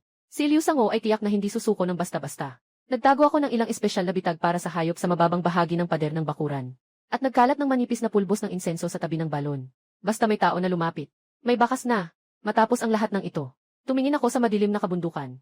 7 pirasong pera. Malayo pa ang lalakarin. Ang kasalukuyang pagkain ay pansamantala lang. Ang tunay na krisis ay 1 buwan mula ngayon. Ang mabigat na buwis at ang mga Panginoong may lupa ay parang nakasabit na tabak ni Damocles sa ulo. Parang nakabitin sa ulo. Kailangan pumasok sa malalayong bundok. Kinabukasan ng madaling araw. Bago pa magliwanag ang araw. Ako na ang nagsimula. Sa pagkakataong ito, suot ko ang buong kagamitan, bitbit ang pinahusay na panghuli. Nakabitin sa baywang ang tali at ang panggatong na kutsilyo. May dala sa loob ng bag. Diretsong papunta sa kabundukan ng Dabaishan. Ang mga karaniwang mga ngaso ay takot lang maglibot sa paligid ng bundok. Dahil doon lang, may mga mahahalagang yaman. Habang pumapasok pa sa malalim, mas malalim ang niebe. Mas matayog din ang mga puno na nakaharang sa langit. Sa tulong ng karanasan mula sa nakaraang buhay, nagtutukoy ako ng iba't ibang daanan ng mga hayop sa niebe. Dumi ng baboy ramo. Sariwa, nakatayo ako sa ilalim ng isang matandang puno. Kinuha ko ang kaunting nagielong dumi at sinamyo ito. Mayroong malaki at mabigat na baboy ramo na umaabot sa 300 libra. Ang karne ng baboy ramo ay talagang mahalaga. Pero ang layunin ko ngayon ay hindi iyon. Kailangan ko ng mas mataas ang presyo, mas maliit ang volume. Herbal na gamot, o kaya ay mga bihirang balahibo at balat. Habang tinatawid namin ang isang matarik na bundok, pagdating namin sa isang madilim na bangin, isang kakaibang kulay ang sumilay sa paningin. Sa isang butas sa bato sa kalahati ng bangin, isang halamang kasing laki ng palad, buong katawan. Puting-puti, kahawig ng rishi. Sa ilalim ng maputing niebe sa paligid, nagmumula ito ng isang makintab na kinang. Niebe rishi. Lalong nagpunta ang aking mga mata. Nagpintig ang puso ko. Ito ang alamat na gamot panglunas sa buhay. Sa butika sa bayan, ang isang halamang ito ay pwedeng mapalitan ng 10 layang napilak. 10 layang napilak, ibig sabihin 10 piraso ng pera. May bayad na ang ulo, ngunit hindi siya basta-basta kumilos. Sa bawat lugar na may mahahalagang likas na yaman, laging may mabagsik na hayop na nagbabantay. Ito ang batas ng kalikasan. Tama nga, sa itaas ng bangin, sa isang nakausling bato, nakatayo ang isang malaking asong gubat. Isa sa kanyang mga mata ay bulag. Ang isa naman ay kumikislap ng mapanganib na berdeng liwanag, na matinding nakatingin sa akin na sumusubok lumapit sa Ganoderma. Isang nag-iisang asong gubat. Mas nakakatakot pa kaysa sa kawan ng mga lobo. Dahil sila ay mas tuso at mas malupit. Napakabastos. Kaya mo rin palang napansin ang kayamanan na ito. Dahan-dahan kong hinugot ang panggatong. Bahagyang bumaba ang katawan. Pumasok sa estado ng pakikipaglaban. Walang anumang kalabisan ang nag-iisang lobo. Sa pamamagitan ng kalamangan ng mataas na lugar, biglang bumagsak. Ang amoy ng dugo ay sumalubong. Kung ito ay isang karaniwang manghuli, walang duda na mamamatay siya. Ngunit mabilis ang aking reaksyon. Nagsalubong ako at umikot. Ipinagkait ang halik ng lobo. Sabay nitong ginagamit ang kahoy na panghampas, umaakyat siya. Hinahati ng kahoy na panghampas ang tiyan ng lobo. Ngunit hindi ito malalim. Bumagsak ang nag-iisang lobo. Mabilis siyang umatras. Muling umatake. Isang tao, isang lobo. Nagkagulo sa gilid ng bangin habang nagsusugal ang buhay. Nagmumula ang niebe. Dumadaloy ang dugo sa lupa. Sa huli, nakapagbigay ako ng butas. Tinangkang pigilin ang nag-iisang lobo gamit ang kaliwang braso. Sa kabila ng matinding sakit mula sa pagkakagat sa aking bisig. Matinding piniga ng kanang kamay ang malambot na lalamunan ng lobo. Umiyak ng malakas ang nag-iisang lobo. Nagtremor ang katawan niya ng ilang beses. Hinigpitan na ang paghinga niya. Humihingal siya ng malalim. Hinampas niya ang lobo gamit ang paa. Hindi na alintana ang sugat sa sarili. Maingat na umakyat sa bangin muna. Gamit ang dulo ng kutsilyo, tinanggal niya ang snow ulingsi. Binabalot niya ito ng tela at inilalagay sa dibdib. Pagkatapos, mabilis kong inalis ang buong balat ng lobo. Sa pagkakataong ito, tumingin sa aking kaliwang braso na patuloy na umaagos ang dugo. Pinunit ko ang dulo ng aking damit at tingi ang sugat. Kahit na nasugatan, mayroon. Na ito, mayroon itong 7. Sino pa ang may lakas ng loob na mang-api sa pamilya Chen? Beishan County. Rong Yifang. Si Zhu Qianqian ay medyo nababahala. Lumalala na ang sakit ng tiyahin niya. Sabi ng doktor, kung walang daang taong snow ganoderma bilang panggagamot, mukhang hindi na makakalampas sa taglamig na ito. Ngunit ang ganitong kayamanan ay hindi madaling makuha. Ipinakalat na niya ang balita. May gantimpalang 100 tael na pila. Ngunit hanggang ngayon walang sumagot. Sa mga sandaling iyon, mabilis na pumasok ang katulong. Ginoo. Yung mabangis na tao noong nakaraang beses, bumalik na naman. Sa pagkakataong ito, natingala si Zhu Qianqian. Agad siyang lumapit, nang makita na nakasuot pa rin ako ng damo. At ang kanyang bisig ay nakatali sa basang tela na may dugo. Nagkakaroon siya ng medyo maputlang kulay sa mukha. Ngunit ang mga mata ay nananatiling matalim tulad ng dati. Kuya Chen, nakatingin si Zhu Qianqian sa sugat ko. Nagulat ako sa loob. Wala akong sinayang na salita. Diretso kong inilabas ang tela mula sa aking bulsa. Ipinatong ko ito sa counter. Dahan-dahan kong binuksan. Sa sandaling iyon, ito ay Snow Lingxi. Left Qianqian ay napaatras sa gulat. Kahit ang kanyang boses ay nanginig. Totoo nga, Snow Lingxi ito. Ganito kalaki. Kahit 100 taon na Snow Lingxi ito. Siya ay nasasabik at gustong kunin ito ng kamay. Ngunit pinigilan ko. Ginoong Zhu, dapat mas alam mo ang halaga ng bagay na ito kaysa sa akin. Pakiusap, magbigay ka ng presyo, nakangiti siya habang tinitingnan siya. Malalim na huminga si Zhu Qianqian. Pinipigilan ang kanyang pananabik. Isa siyang negosyante. Ngunit alam din niyang ang bagay na ito ay pinagsikapan ko ng aking buhay. Kuya Chen, kailangan ko ng ganitong lingsi para mabuhay. Hindi ako naglalaro ng kalokohan sa'yo. Itinaas ni Zhu Qianqian ang 2 daliri. 20 tael ng pilak. Dagdag pa ang lahat ng iyong mga balat sa hinaharap. Bibiliin ko ang mga ito sa doble ng presyo sa merkado. 20 tael. Mas mataas pa ito sa inaasahan ko, doble pa. Mukhang talagang kailangan na talaga ito. Ang may-ari sa kaliwa ay mabilis makipag-ayos. Napirmahan na. Sa mismong oras na natapos ang transaksyon nila. Biglang may ingay sa pintuan. Ay naku, hindi ba si Chen dali ng ating lugar? Paano? Muling pumunta sa lungsod para magbenta ng mga gulay. Yung nakakainis na ingay na iyon, ay si punong barangay Mashuangkuan. Ngayon ay suot niya ang isang bagong seda na jacket, para makipag-ugnayan sa dato ng county. Nang dumaan si Rong Yifang, gusto niyang bumili ng tela para sa asawa niya. Akala niya ay saktong nahuli niya ako. Sa likod ni Mashuangkuan ay may mga kalalakihang sumusunod. Nakangisi at sumisingit. Ay naku, tingnan mo, may dugo pa sa kamay niya. Kinagat ba siya ng daga? Kumusta? Nabuo na ba ang 7 pirasong bayad para sa ulo? Kung hindi pa, dalhin mo na yung 2 kawal na yun sa akin. Siguro magagawa ko pang makiusap para sa'yo. Hindi ko man lang siya tiningnan. Tanging inisip lang ang mabigat na sako ng salapi sa kamay ko. Tumalikod at nagsabi kay Sukian-kian. Kawa ni Zuo, pakikuha nga ako ng 2 pinakamatibay na seda ng yun. At 20 gin ng pinong bulak. Ang balat ng misis ko ay malambot. Hindi pwedeng magsuot ng magaspang na tela. Ayos lang. Kuya Chen. Si Sukian-kian ay talagang nakikipagtulungan. Personal na kumuha ng mga kalakal. Ang pagtrato niya sa akin ay napakarespeto, para bang naglilingkod sa kanyang sariling ama. Nagtaka si Mashuangkuan. Yon Jin. Iyan ay bagay na tanging ang asawa ng county magistrate ang makakasuot. Chen. Bakit ka nag-aasta na parang malaking tao? Mayaman ka ba? Sabi ni Mashuangkuan na may pang-aasa. Dito ko lang unti-unting inikot ang katawan ko. Mula sa aking bulsa, kumuha ako ng 1 piraso ng 5 leang napilak na ingot. Itinapon ng basta-basta. Para kang naghulog ng isang bato. Pera, marami ako niyan. Agad siyang lumapit kay Mashuangkuan. Tumingin sa kanya mula sa itaas na parang hari. May malamig na ngiti sa kanyang labi. Mashuangkuan, bumalik ka at linisin ang mga mata ng iyong aso. Yung 7 piraso ng pera. Ibubuhos ko ang lahat ng iyon sa mukha mo. Kung gusto mong saktan ang pamilya ko. Lumapit ako sa tainga ni Mashuangkuan. At mahinang sinabi, nakita mo na ang kapalaran ni Liu Sangu. Sa susunod, maaaring hindi na ito kasing simple ng pagputol ng ilang buto. Nagsalita na. Kinuha ko ang bag na ibinigay ni Sukian-kian. Sa gitna ng mga nagulat at humahanga ng mga tingin, malakas akong umalis. Naiwan si Mashuangkuan na nakatayo sa kanyang pwesto. Tinitingnan ang gintong barya na umiikot na parang umiikot ang kanyang ulo. Malamig na pawis ang tumulo sa aking noo. Si Chen talagang nagbago na.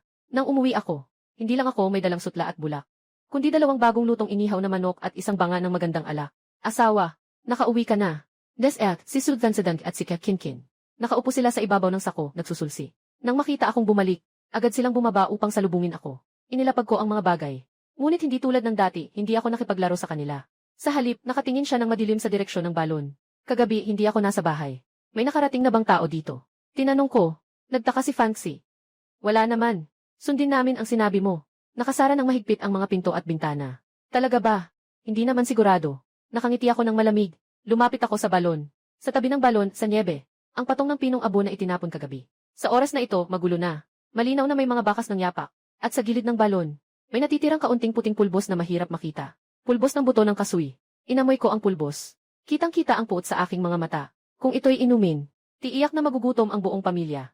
Sa taglamig na ito na kulang sa gamot, ang magutom ay parang nakatapak na sa pintuan ng kamatayan. Hindi na kailangang isipin, alam na ito ay tiyak. Maliban kay Liu Sangao, yung masama at mapanlin lang na tao. Walang makakagawa ng ganitong kalokohang paraan. Magaling. Ang galing naman. Tumayo ako. Pinunasan ko ang alikabok sa kamay ko. Kung ayaw nilang pahintulutan akong magtagumpay, wag na rin kayong umaasa pang gaganda ang lahat. Hindi ko ito ipinagsabi.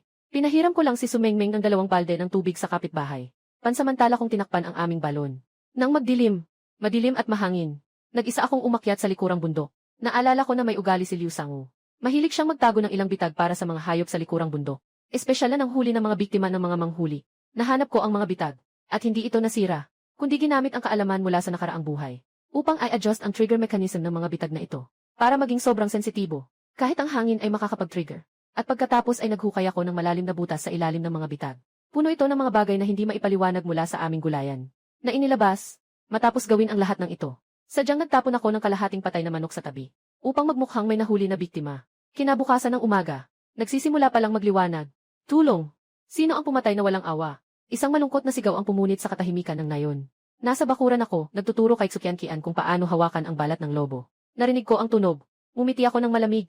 Tara, manood tayo ng palabas. Nang makarating ako at ang mga taga-nayon sa likurang bundok, nakikita si Liu Sangu na nakalubog sa isang malaking hukay.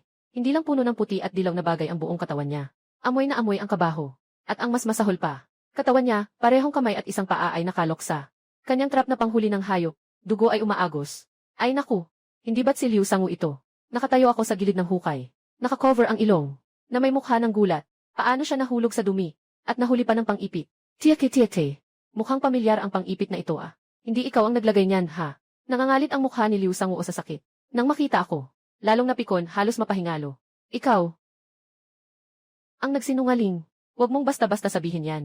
Nagpapakita lang ako ng walang mali siya, nakataas ang palad. Nakatitig ang mga kababayan sa atin. Ikaw ang naglagay ng bitag na ito. Ikaw rin ang umangkin sa lugar ng panghuli. Dahil sa iyong kasakiman, gusto mong mangolekta ng mga nahuling hayop. Ngunit nahulog ka sa butas. Anong kinalaman ko dito? Nagtuturo at nagbubulungan ang mga nakamasid na taga-baryo. Marami na ang hindi nasisiyahan sa mga gawain ni Liu Sangu sa panghuli. Ngayon pa lang, tawa na ng tawa ang lahat. Ito na ang karma. Dahil sa pagiging masama mo dati. Si Liu Sangao ay hinila ng mga taga-nayon ng sabay-sabay. Amoy na hanggang sa asawa niya, si Lei Anggulan, ay ayaw nang lumapit. Hindi lang siya nasaktan ngayon. Nawala pa ang dangal niya. Sa susunod, baka hindi na siya makataas ng ulo sa nayon. Tinitingnan ko ng malamig si Liu Sandog habang siya idinadala. Walang kahit anong awa sa aking puso. Sa mga ganitong tao, ang pagpalo sa kanya ay sakit lamang sa katawan. Ang gawing kahiyahiya siya at maging katatawanan, ay tunay na pagwasak sa kanyang puso. Ang nangyari kay Liu Sandog ay isang maliit na bahagi lamang. Ang tunay na pagsubok ay sa 3 araw mula ngayon. Ang araw na ito, ay ang huling takdang panahon na itinakda ni Ma Xuangquan. Nang maaga, ang maliit na bakuran ng pamilya Chen ay napuno ng tao. Hindi lamang si Ma Xuangquan ang dumating, pati na rin ang Liu Darren na naghatid ng kasal noon, na may kasamang ilang mga masungit na gwardiya. Chen yan, dumating na ang oras. Nakakandong si Ma Xuangquan, nakataas ang kamay. May nakangiti sa mukha. 10 piraso ng pera. Ilabas mo na. Kung kulang 1 piraso, maghanda kang sumama kay Datu Liu sa paglilingkod sa hukay. Si Datu Liu ay may isang pares ng mga mata na parang magnanakaw habang nakatingin kay Sumeng. Si Meng at Suqianqian ay umiikot-ikot. Hehe, umiti siya. Kung hindi mo kayang bayaran, ayos lang. Mukhang maganda ang pagkakaalaga sa 2 opisyal na ito. Bakit hindi na lang ipalit sa akin? Yung kalahating buwis na yan. Hindi naman ito hindi maaalis. Si Fei Mengmeng at Su ay natakot na napakaputla ang mukha. Mahigpit na humahawak sa dulo ng damit ni Fanxi. Nabahala rin si Fanxi, kahit alam kong kumita ako. Ngunit sa mga nakaraang araw, marami akong ginastos. At sino ang nakakaalam kung sapat ba ang 7 pirasong pera? Lumabas ako mula sa bahay, na may dalang mabigat na bag, na may bahagyang ngiti sa labi. 7 na piraso ng pera, di ba? Nang binitiwan ko ang kamay ko, ang bag ay bumagsak sa mesa sa tabi ng paa ni Ma Xuangquan. Nagsimula itong bumukas. Narito ang 20 tael ng pilak. Dagdag pa ang 5 piraso ng tanso. Sabi ko ng malamig, sapat na ito para sa 3 buwang buwis. Natitira, pagsaluhan nyo ang saa. Tahimik ang buong lugar. Nakatitig si Ma Xuangquan. Parang nakakita ng multo. 20 tael.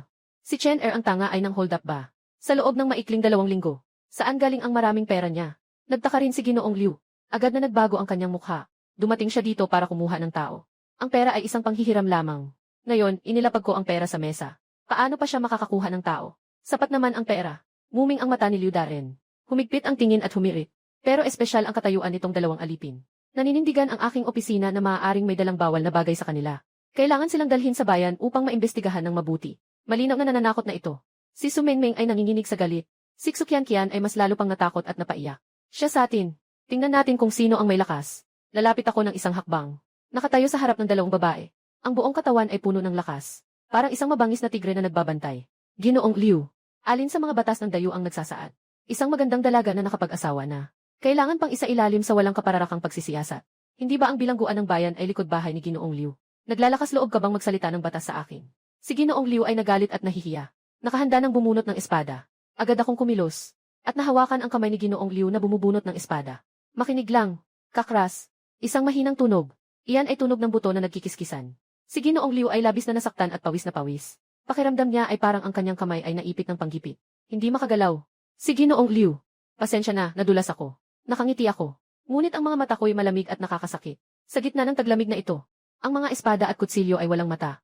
Kung masaktan ko ang sarili ko, hindi ito maganda. Bahagya akong humigpit. Naitulak ko si Ginoong Liu at siya inatumba ng ilang hakbang. Tumingin ako sa punong bayan na natatakot na natulala. At saka, Xiongqun, ikaw. Sa susunod, bawasan mo na ang mga ganitong bagay na nagdadala ng gulo. Bawasan mo na.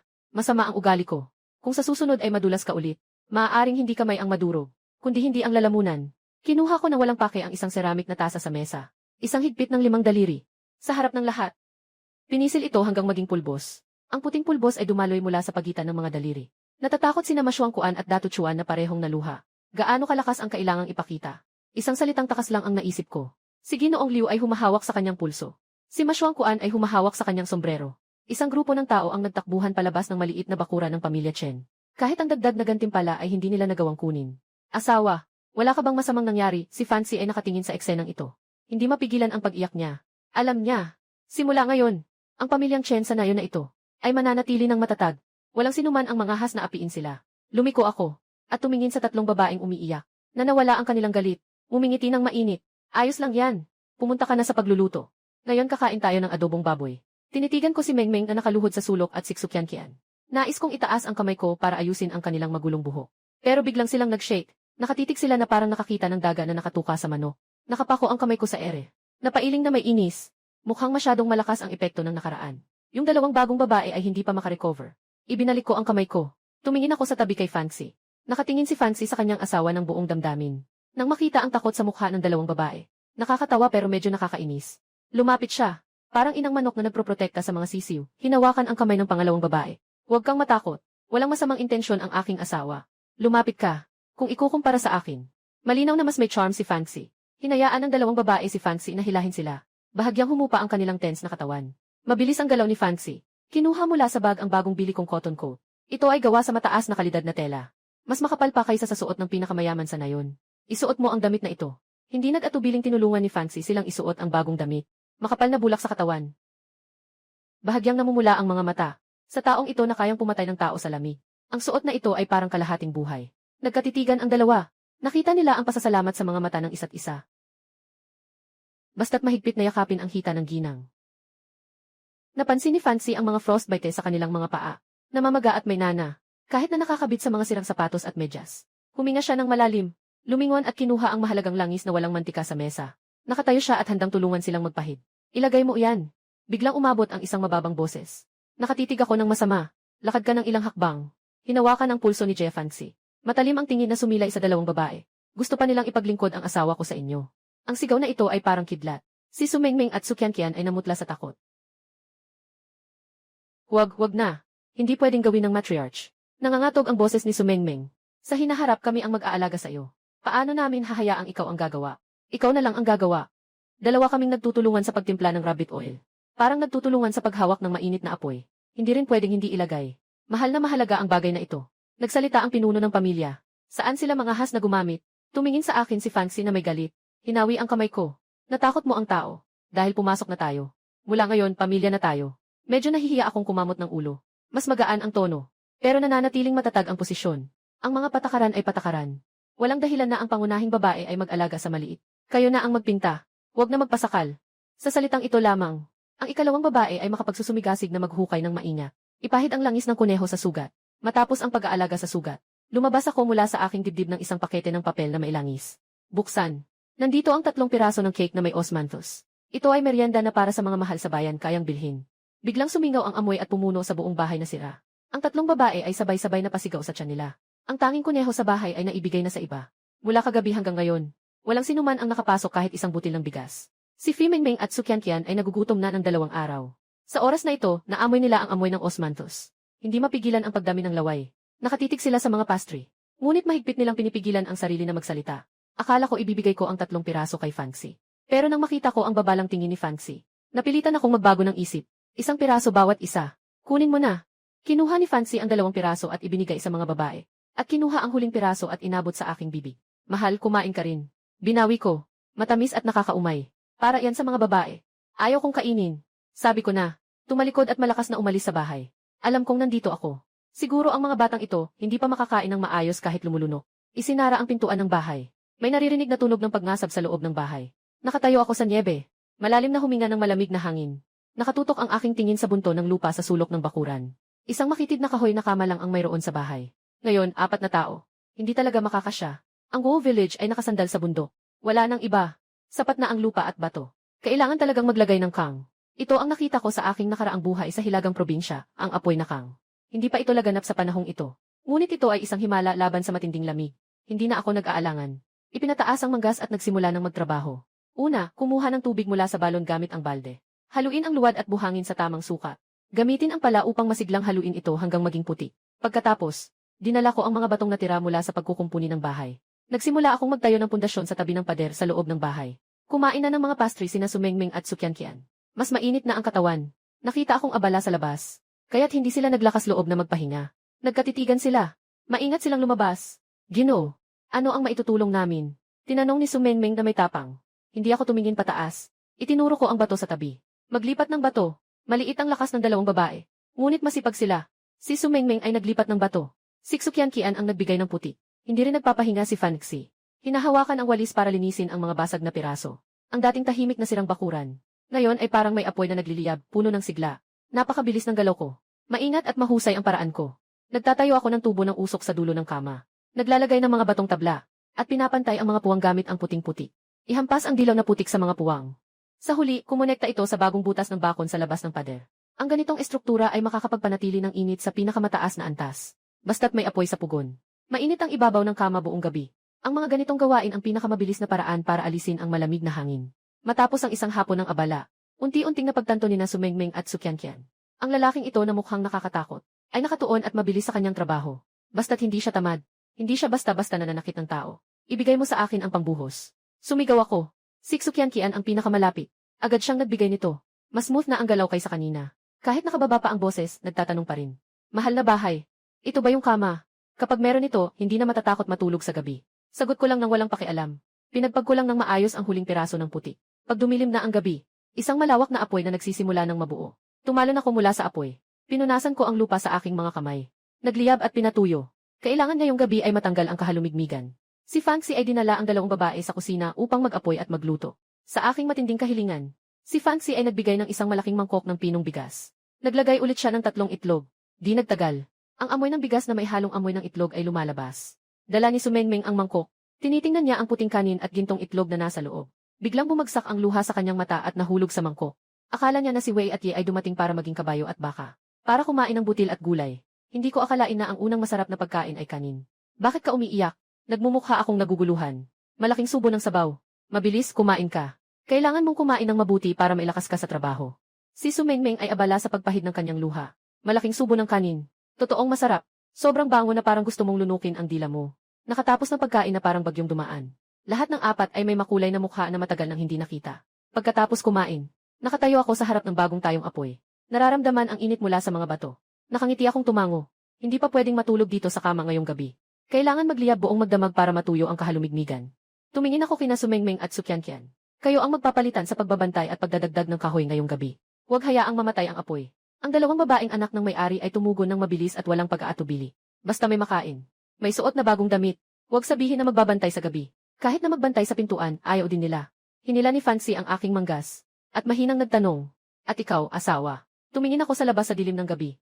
At may liwanag na kumikislap sa aking mga mata. Ang mga biktima sa araw ay may kasama na. Wala nang pagkain sa bahay ngayon.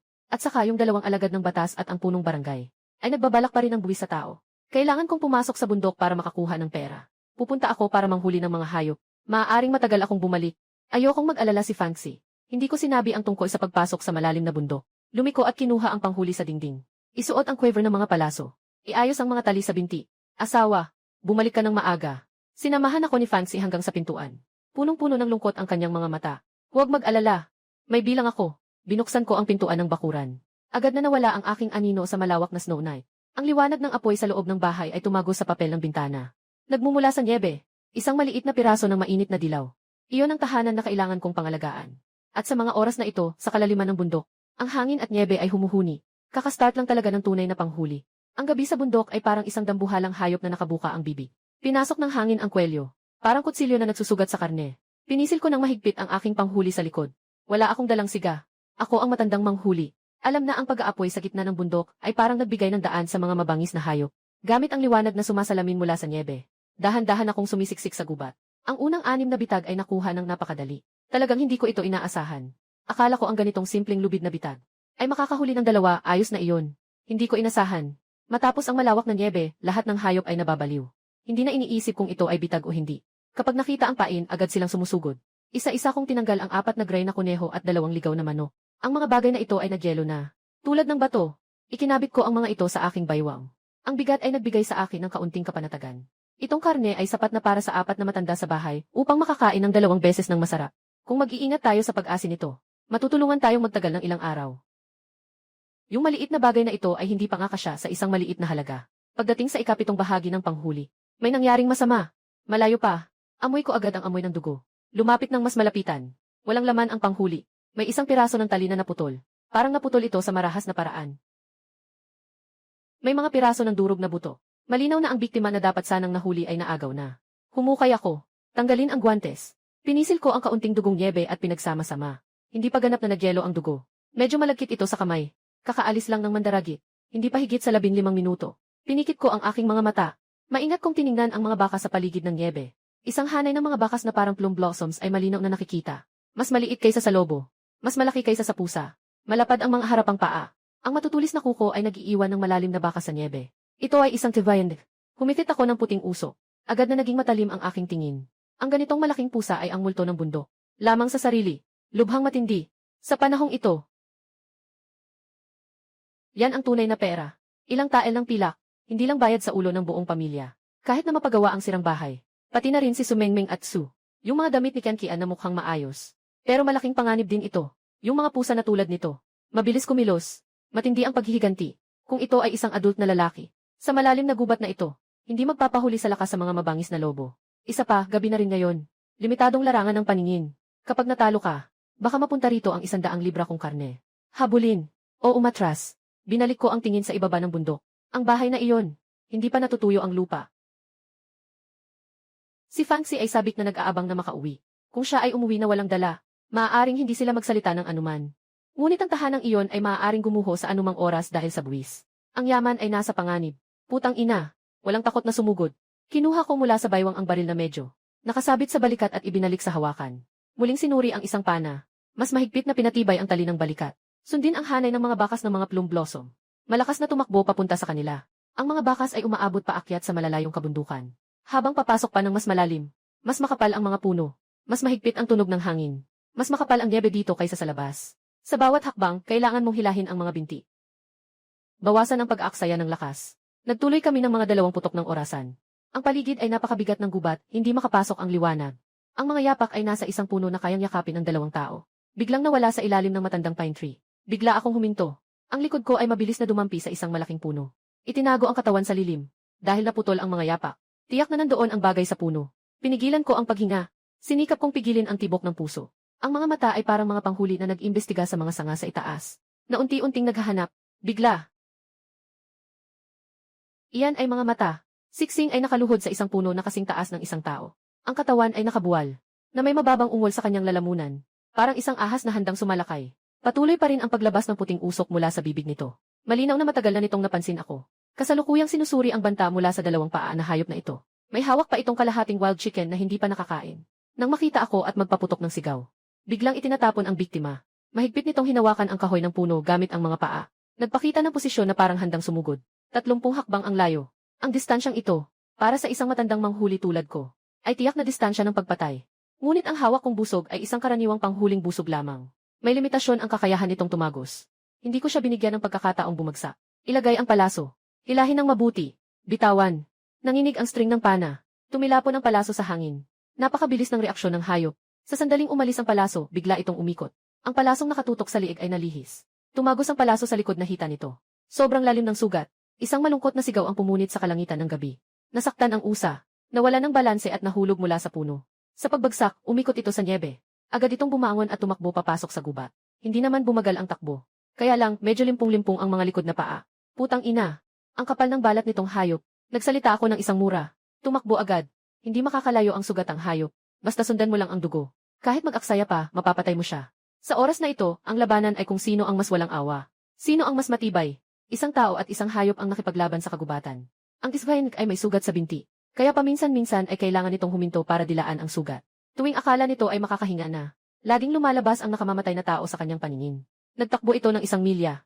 Sa isang bahagi ng bangin, hindi na makatakbo ang Divine. Nasa harap ay bangin. Sa likod ay may humahabol. Lumiko ito. Nakatalikod sa pader ng bato. Nakapangil ng mga pangil. Nakatayo ng tuwid para sa huling laban.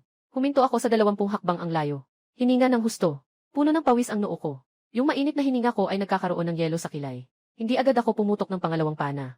Kundi hinawakan ko ang balisong mula sa baywang. Dahan-dahang lumalapit. Maaaring masugatan ang balahibo sa paggamit ng pana. Kahit na delikado ang close combat. Pero naisalba niya ang buong balat. Naramdaman ng pusa ang banta ng kamatayan. Biglang umatake. Kasing bilis ng kidlat. Lumiko ako sa gilid at nagroll. Para maiwasan ang matalim nitong kuko. Kinuha ko ang baril sa likod at pinutukan ang tiyan nito. Bumagsak ang pusa. Lumiko ako at muling may isang pagsalakay. Itinaas ko ang aking makapal na braso sa kaliwa upang harapin ito. Isang malakas na tunog. Nabasag ang aking damit na panglamig. Sumakit ang laman ko. Agad na tumagas ang sariwang dugo. Nangipin ako at hindi umatras. Isang malakas na sigaw. Ang kanang kamay na may panghuli ay matinding tinusok ang liig ng Devin. Isang malakas na ikot. Mainit na dugo ay sumabog sa mukha. May kaunting alat at pating. Ang Devin ay malupit na nangingisay. Ang mga kuko ay nag-iwan ng malalalim na hukay sa niebe. Ang berdeng liwanag sa mga mata ay unti-unting nawala. Hindi na gumagalaw. Sinipa ko ang bangkay. Nakatagilid ako sa lupa. Humihingal ako ng malakas. Hinawakan ko ang sugat sa aking kaliwang braso. Buti na lang. Hindi malalim. Hindi tumama sa buto. Tumingin pa sa malaking pusa na ito na may bigat na kilo. Balat at makintab ang balahibo, makinis ang kutis. Malaki ito. Talagang sulit ang biyahe na ito. Ngumiti ako. Pinunasan ko ang dugo sa mukha ko gamit ang niebe. Itong balat, hindi lang ang ulo ang may kasiguraduhan na makukuha na. Kahit magpunta pa sa bayan para magbigay ng isang pilak na suksok, sapat na iyon. Magpahinga muna. Nagsisimula ng bumaba ang temperatura ng katawan. Hindi ako makakatagal ng matagal. Tumayo na ako para ihanda ang panghuli. Habang hinihila ko ang bangkay ng hayop, di sinasadyang napatingin sa isang malaking bato sa ibaba. Dito walang hangin. Hindi masyadong makapal ang niebe. Isang malaking madilim na pulang pader ng bato ang lumitaw. Na tila hindi bagay sa malamig na gabi ng niebe. May kakaiba. Maraming bakas ng hayop na dumapo sa ibaba ng pader ng bato. Ang ibabaw ng bato ay kasing makinis ng salamin. Marami ring mga yapak ng mga herbivorous na hayop sa paligid. Ng mga usa, ligaw na kambing at kuneho. Kahit na maihalo pang mga bakas ng mga kuko ng pusa na iyon kanina. Biglang tumibok ang puso ko, di. Isang kaisipan ang sumiklab, na nagdulot ng ingay sa isip ko. Mabilis akong tumakbo papunta roon. Dahan-dahan kong dinilaan gamit ang dila ko. Mapait na may alat, at may amoy ng lupa. Parang tinamaan ako ng kidlat. Nakatayo akong parang estatwa. Agad akong nakaramdam ng labis na kasiyahan na parang pagsabog ng bulkan. Minahan ng asin. At ito ay isang napakataas na purong open pit rock salt mine.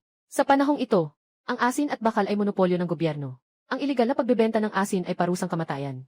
Ang mga tao ay kumakain ng maalat na asin na may mapait na lasa. At nagkakahalaga pa ng ilang dosenang wen per kilo. At itong pulang pader ng bato. Hindi ito bato. Kahit na para itong ginto at pilak na bundok. Natatakot ang kamay ko. Muling tumama ng isang piraso ng bato upang masusing tingnan. Kahit na maraming impurities ang asin na ito. May lason. Hindi ito pwedeng kainin ng direkta. Pero isa akong tagapaglakbay sa panahon.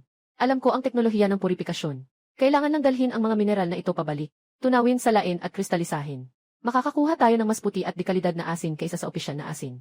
Sa oras na iyon, huwag nang pag-usapan ang buwis sa tao. Kahit nabilhin ang kalahating bayan ng Baishan ay walang problema. Humigop ako ng ilang malalim na hininga. Pinipilit ang sarili na kalmahin ang isip. Ang lihim na ito ay hindi dapat lumabas. Kahit sa taong pinakamalapit sa akin, hindi ko dapat sabihin lahat. Kung hindi, hindi lang ako. Maging ang buong nayon ng Gowo ay mapapahamak sa mga otoridad. Agad kong tinakpan ng niebe ang mga bakas na iniwan ko kanina. Nagkunwari akong parang karaniwang bangin. Tinatandaan ang topografiya dito. At nag-ukit ng 7. Mga tanda na tanging ako lang ang makakaintindi. Matapos gawin ang lahat ng ito, binitbit ko ang mabigat na davin. At ang kuneho sa aking baywang.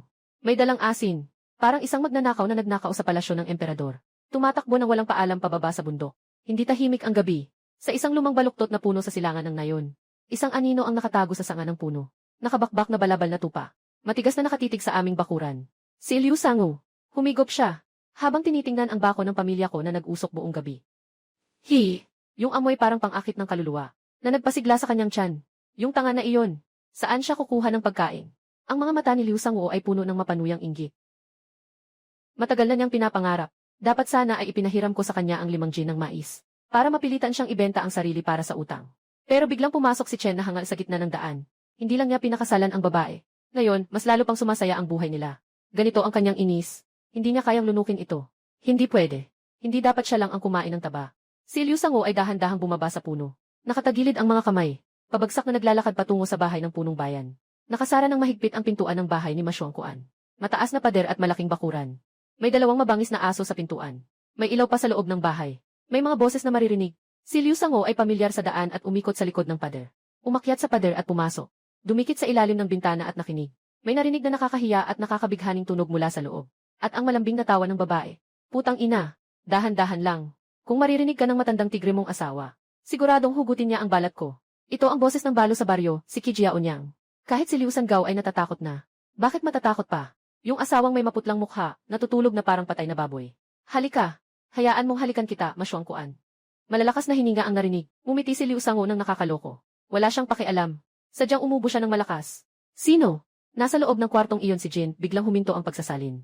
Isang magulong tunog ng pagsusuot ng damit. Natatakot si Ma Xuanguan na halos mahulog mula sa kama. Bayaw. Ako ito, si Mazi. Pagkalipas ng ilang sandali, bumukas ang pinto ng kaunti. Si Ma Xuanguan ay nakasuot ng coat na gawa sa bulak. Nagmumukhang masungit habang lumalabas. Hawak pa ang isang palanggana para sa ihi. Ikaw, maliit na kuneho. Anong ingay-ingay mo sa gitna ng gabi? Kung matatakot ka, kaya mo bang bayaran? Si Liu Sangu ay sumilip sa loob ng bahay. Nagmamalandi siya.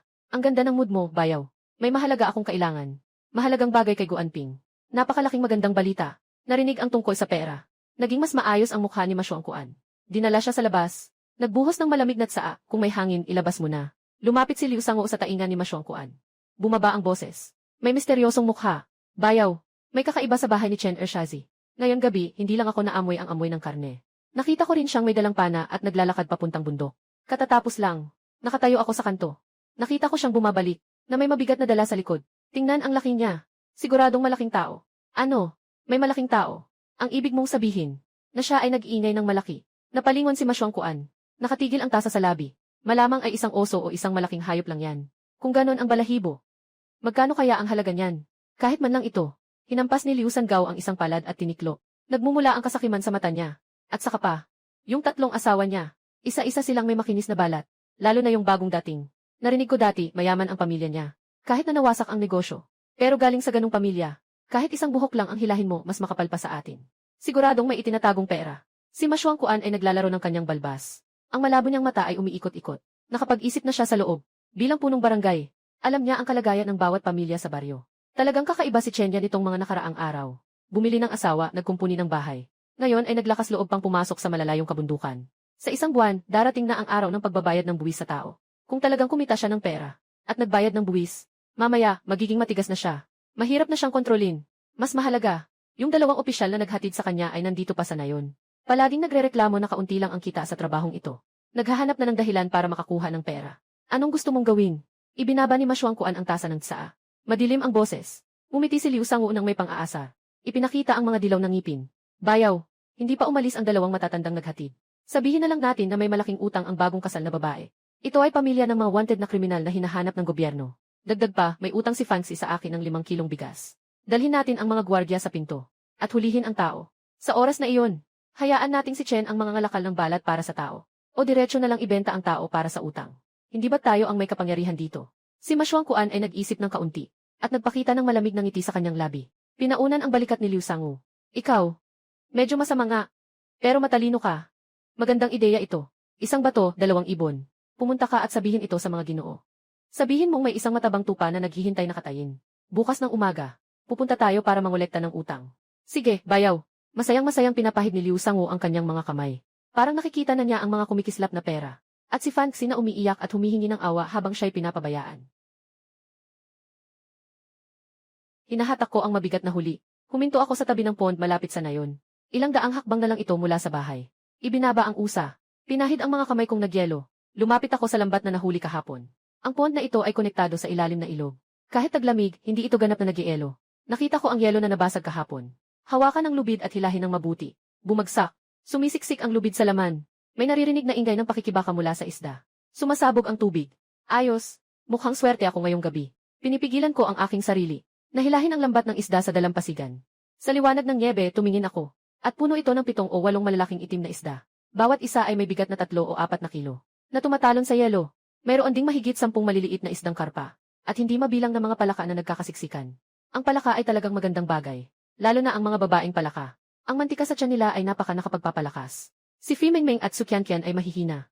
Tamang-tama para sa kanila. Ibinato ko ang ilang sobrang maliliit na isda pabalik sa tubig para magparami. Deijia. Ito ay sobrang pagpasok sa bundok. Para kang mayaman na mayaman. Isang balat ng linsang. 4 na ligaw na kuneho. 2 ligaw na pabo. At itong bag na puno ng isda at palaka. Namutol ako ng isang makapal na sanga ng puno. Itinakip ko ang linsang, kuneho, pabo at isda sa ibabaw nito. Gumawa ng isang simpleng kariton. Hinahatak ang isang maliit na bundok ng karne. Humuhuni ng mga awit mula sa nakaraan. Malaking hakbang patungo sa bahay. Binuksan ang pintuan ng bakuran. Nakaon pa ang ilaw sa loob. Hindi natutulog si Fancy. Nakabihis at nakaupo sa harap ng kalan, natutulog ng nakaupo. Hawak pa rin ang panggatong nakawayan. Naririnig ang ingay sa pinto ng bahay. Biglang nagising siya ng matindi. Hawak ang sapatos, hindi na nakapag-isip pa. Bumukas ng pinto at lumabas agad. Asawa ko, nandito ka na ba? Nakita niya na puno siya ng niebe. At ang manggas ng damit niya ay may malaking butas. May mga mansa ng dugo sa itaas. Halos tumulo ang luha ni Fancy. Pumunta siya at naghanap ng mabuti. Ang boses niya ay maihikbi. Dugo ba yan? Anong nangyari? Bakit ang tagal mo? Tinitingnan ko ang kanyang nag-aalalang anyo. Naramdaman ko ang init sa puso. Hayaan mo siyang suriin. May sugat lang. Lahat ng ito ay dugo ng biktima. Lumiko ako at umalis. Itinuro ko ang mga bagay sa lupa. Halika, tingnan mo ito. Ngayong gabi, yayaman tayo. Si Sumengmeng at Suyuyu ay nagising din. Nagmumog ng mata at lumabas. Nang makita nila ang isang bunto ng mga hayop sa bakuran. Lahat ng antok ay nawala. Nakasimangot na parang kayang ipasok ang isang itlog sa bibig. Natakot at nagtago sa likod ni Mengmeng. Tanging ulo lang ang lumabas. Ito ay isang tiviand. Ang balahibo na ito ay maaaring ipalit sa buong taon ng supply ng pagkain ng pamilya natin. Maaari pa itong gawing bagong coat para sa iyo. Ibinaba ko ang nahuli at itinapon sa lupa. May isda pa. Karagdagang pagkain ngayong gabi. Nang marinig ni Xu-Qian-Qian na may isda, biglang lumiwanag ang kanyang mga mata. Wala na siyang takot. Nakatayo sa paligid ng malaking isda. Umaagos ang tubig pabalik. Tinitingnan ko ang tatlong babae na nag-uusap tungkol sa kanilang biktima. Nakikinig sa kanilang mga paghanga. Ang pagod at sakit sa aking puso ay nawala. Ito ang tunay na buhay. Ngunit hindi ko alam kung anong masaganang hapunan ito. Ito ang huling katahimikan bago ang bagyo. Sa labas ng pader, mas malakas ang hangin at nyebe. Parang nais nitong tuluyang lamunin ang maliit na bakuran. Sa umaga sa daan, ang nyebe ay pinatigas ng mga gulong. Ako ay nagmamaneho ng hiniram na kariton. Nasa aking mga bisig ang balat ng usa na kakabuhol lang. Maingat na pumasok sa bayan ng Baishan. Hindi ako pumunta sa mga maliit na stall na nagbebenta ng mga paninda sa bundok, kundi diretso sa pinakamalaking tindahan ng tela sa bayan. Yong Yifang. Ito ang pangunahing pagpipilian sa paggawa ng damit sa bayan. Ang may-ari na si Zhuo Qianping ay isang batang babae. Matalas ang mata, makatarungan ang presyo na ibinibigay. Nakausap ko siya noong huli akong nagbenta ng balahibo ng usa. Walang masyadong tao sa tindahan. Si Zhuo Qianqian ay nakatayo sa likod ng counter at naglalaro ng abacus. Nang makita akong pumasok, ang dating medyo tamad na tingin ay biglang lumiwanag. Ngunit agad itong bumalik sa mapanlikhang tingin ng isang negosyante. Chen Lide, ano na namang magandang produkto ang mayroon ka? Si Zhuo Qianqian ay umikot mula sa counter, na may dalang pamaypay, na may dalang pambansang pamaypay. Esan, hindi na ako magpapaligoy-ligoy. Ipinatong ang bag sa kahoy na mesa, binuksan ang tali, at inalog ang pulso. Maayos na nagkalat, sa ilalim ng madilim na ilaw sa loob ng bahay. Kahit ang balahibo ay may bahagyang pilak na kinang. Lalo na ang tanda, matulis na balahibo at maikling buntot. Walang sira, intact. Si Qianqian ay huminga ng malalim. Halos hindi niya mahawakan ng maayos ang fan. Halos tumalbog siya papunta sa mesa. Inilabas ang kamay para hawakan. Ngunit natatakot na madumihan ang balahibo sa pawis. Agad na kumuha ng panyo at pinunasan ang kamay. Dahil dito, maingat na hinaplos ang balahibo. Ito ay isang lalaking divine. At ito ay nasa hustong gulang na. Ang balat ay matibay. Ang kulay ng balahibo ay purong-puro. Si Zhuo Qianqian ay eksperto. Habang tinitingnan, nanghuhusga at namamangha. At mas kahanga-hanga pa. Isa lang ang may sugat ng pana sa likod na hita. Sa lieg ay may hiwa ng kutsilyo. Halos perpekto ang buong balat. Chen Laihu. Ang galing ng kamay mo. Sobrang galing. Ginoong Zhuo. Magbigay ka ng presyo, umupo ako sa isang upuan. Kinuha ko ang tasa ng tsaa sa mesa at uminom ng isang lago. Si Zhuo Qianqian ay umupo ng tuwid. Tumingin sa akin ng may komplikadong ekspresyon. Ang bagay na ito, kung dati tinanggap ko na lang ito. Ngunit ngayon, swerte pito. Hindi ko kayang ubusin ito mag-isa. Nakapangangatwiran ako. Ginoong Zhuo, ano ang ibig mong sabihin? Kamakailan, nagkasakit ang asawa ng county magistrate. Nais niyang gumawa ng isang balahibo para sa lamig. Mayroon na silang isang piraso ng balahibo ng divine. Ngunit kulang pa ng isang piraso para maging peres. Kung ibebenta mo lang sa akin, sasabihin ko sa iyo, 20 liang lang. Pero kung ipapadala sa county, si Zhuo Qianqian ay bumaba ang boses. At itinuro ang hilagang direksyon. Iyon ay talagang kailangan sa oras ng pangangailangan. Kaya't ang presyo ay tiyak na hindi pareho. At makakabawi ka pa ng utang na loob. May nag-udyok sa puso ko. Ang pera ay isang aspeto. Ngunit mas pinahahalagahan ko ang ugnayang tao. Sa mundong ito, ang pagkakaroon ng koneksyon sa gobyerno ay mas mahalaga kaysa sa kahit ano. Kaya't pakiusap, pakilala mo ako, Ginoong Zhuo.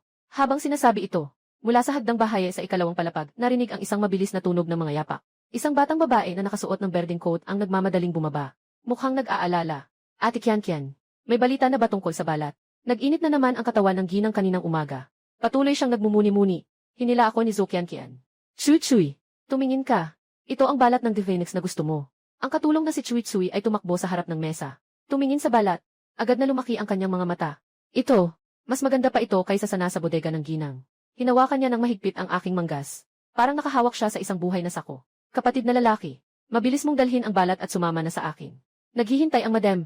Hindi rin ako magpapahuli. Muling balutin ang balat. Sumama sa ikalawang babae palabas ng Rongifang. Diretso sa likod ng tanggapan ng bayan. Likod ng tanggapan ng bayan. Ang atmosfera ay napakaabalang para huminga. Ang mga alagad ng batas ay tahimik na tahimik. Kahit sa paglakad ay nakatipon ang mga daliri. Sinundan ko si Kwikwi sa pamamagitan ng pasilyo. Hindi pa kami nakapasok sa loob. Nakahalata na ako ng matinding amoy ng gamot. Maghintay kayo sa silid na iyon. Pupunta ako para ipaalam. Ayusin mo ang dalawa, Kwikwi. Lumiko siya at pumasok sa likod na silid. Hindi nagtagal. Isang matandang lalaki na may dalang kahon ng gamot at may balbas na kambing ay pumasok na sinasamahan ng 2 gwardiya. Itinaas niya ang kanyang ulo. Mata na tila walang pakialam sa lahat. Diretso siyang pumasok. Medyo kinakabahan si Zhao Shengyi at si Zhuo Qianqian. Tahimik akong ipinakilala sa akin. Ito ang pinakasikat na manggagamot sa Baishan County.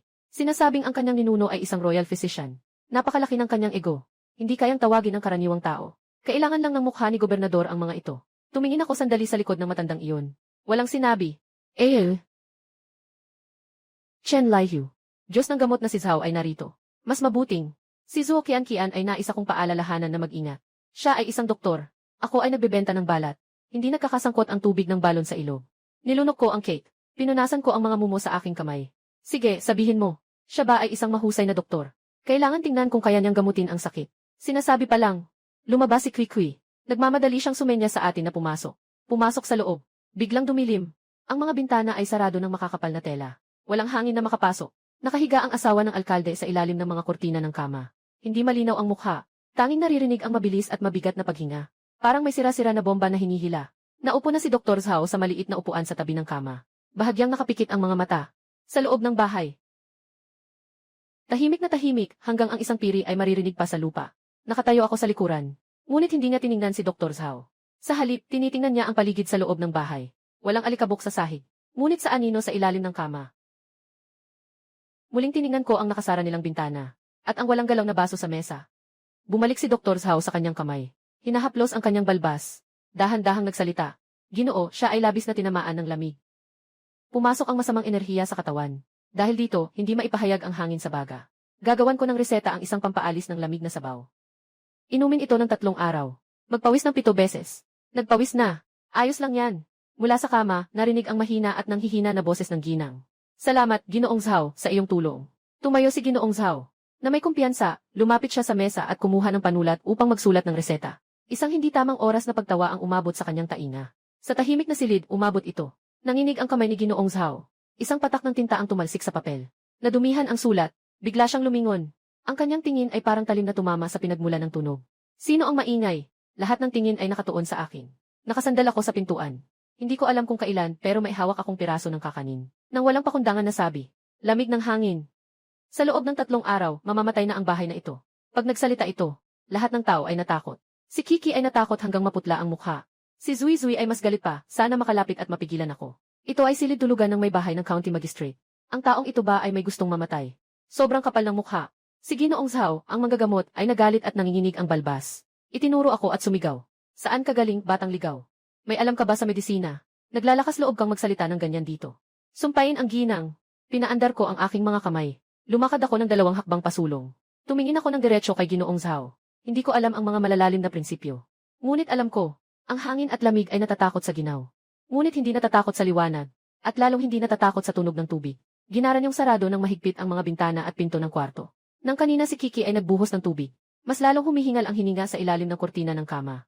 Hindi ito simpleng lamig lang. Ningisi si Dr. Zhao. Batang walang muwang. Nagsasalita ng walang alam. Aking 40 taon nang nagsusuri ng sakit. Nakatulong sa maraming tao. Paano mo maaring questionin ito? Sige, sabihin mo nga, kung hindi ito lamig, ano ito? Sa sakit ng aso, sinabi ko ang 3 salita. Biglang huminto ang hangin. Nagtaka si Ginoong Zhao ng kaunti. At pagkatapos ay parang narinig ang napakalaking biro. Katuwa-tuwa talaga. Ang rabies ay sanhi ng pagkagat ng baliw na aso. Kamakailan, ang malaking yebe ay nagsara ng pinto. Hindi pa nga nakalabas ang misis sa pintuan ng bahay na ito.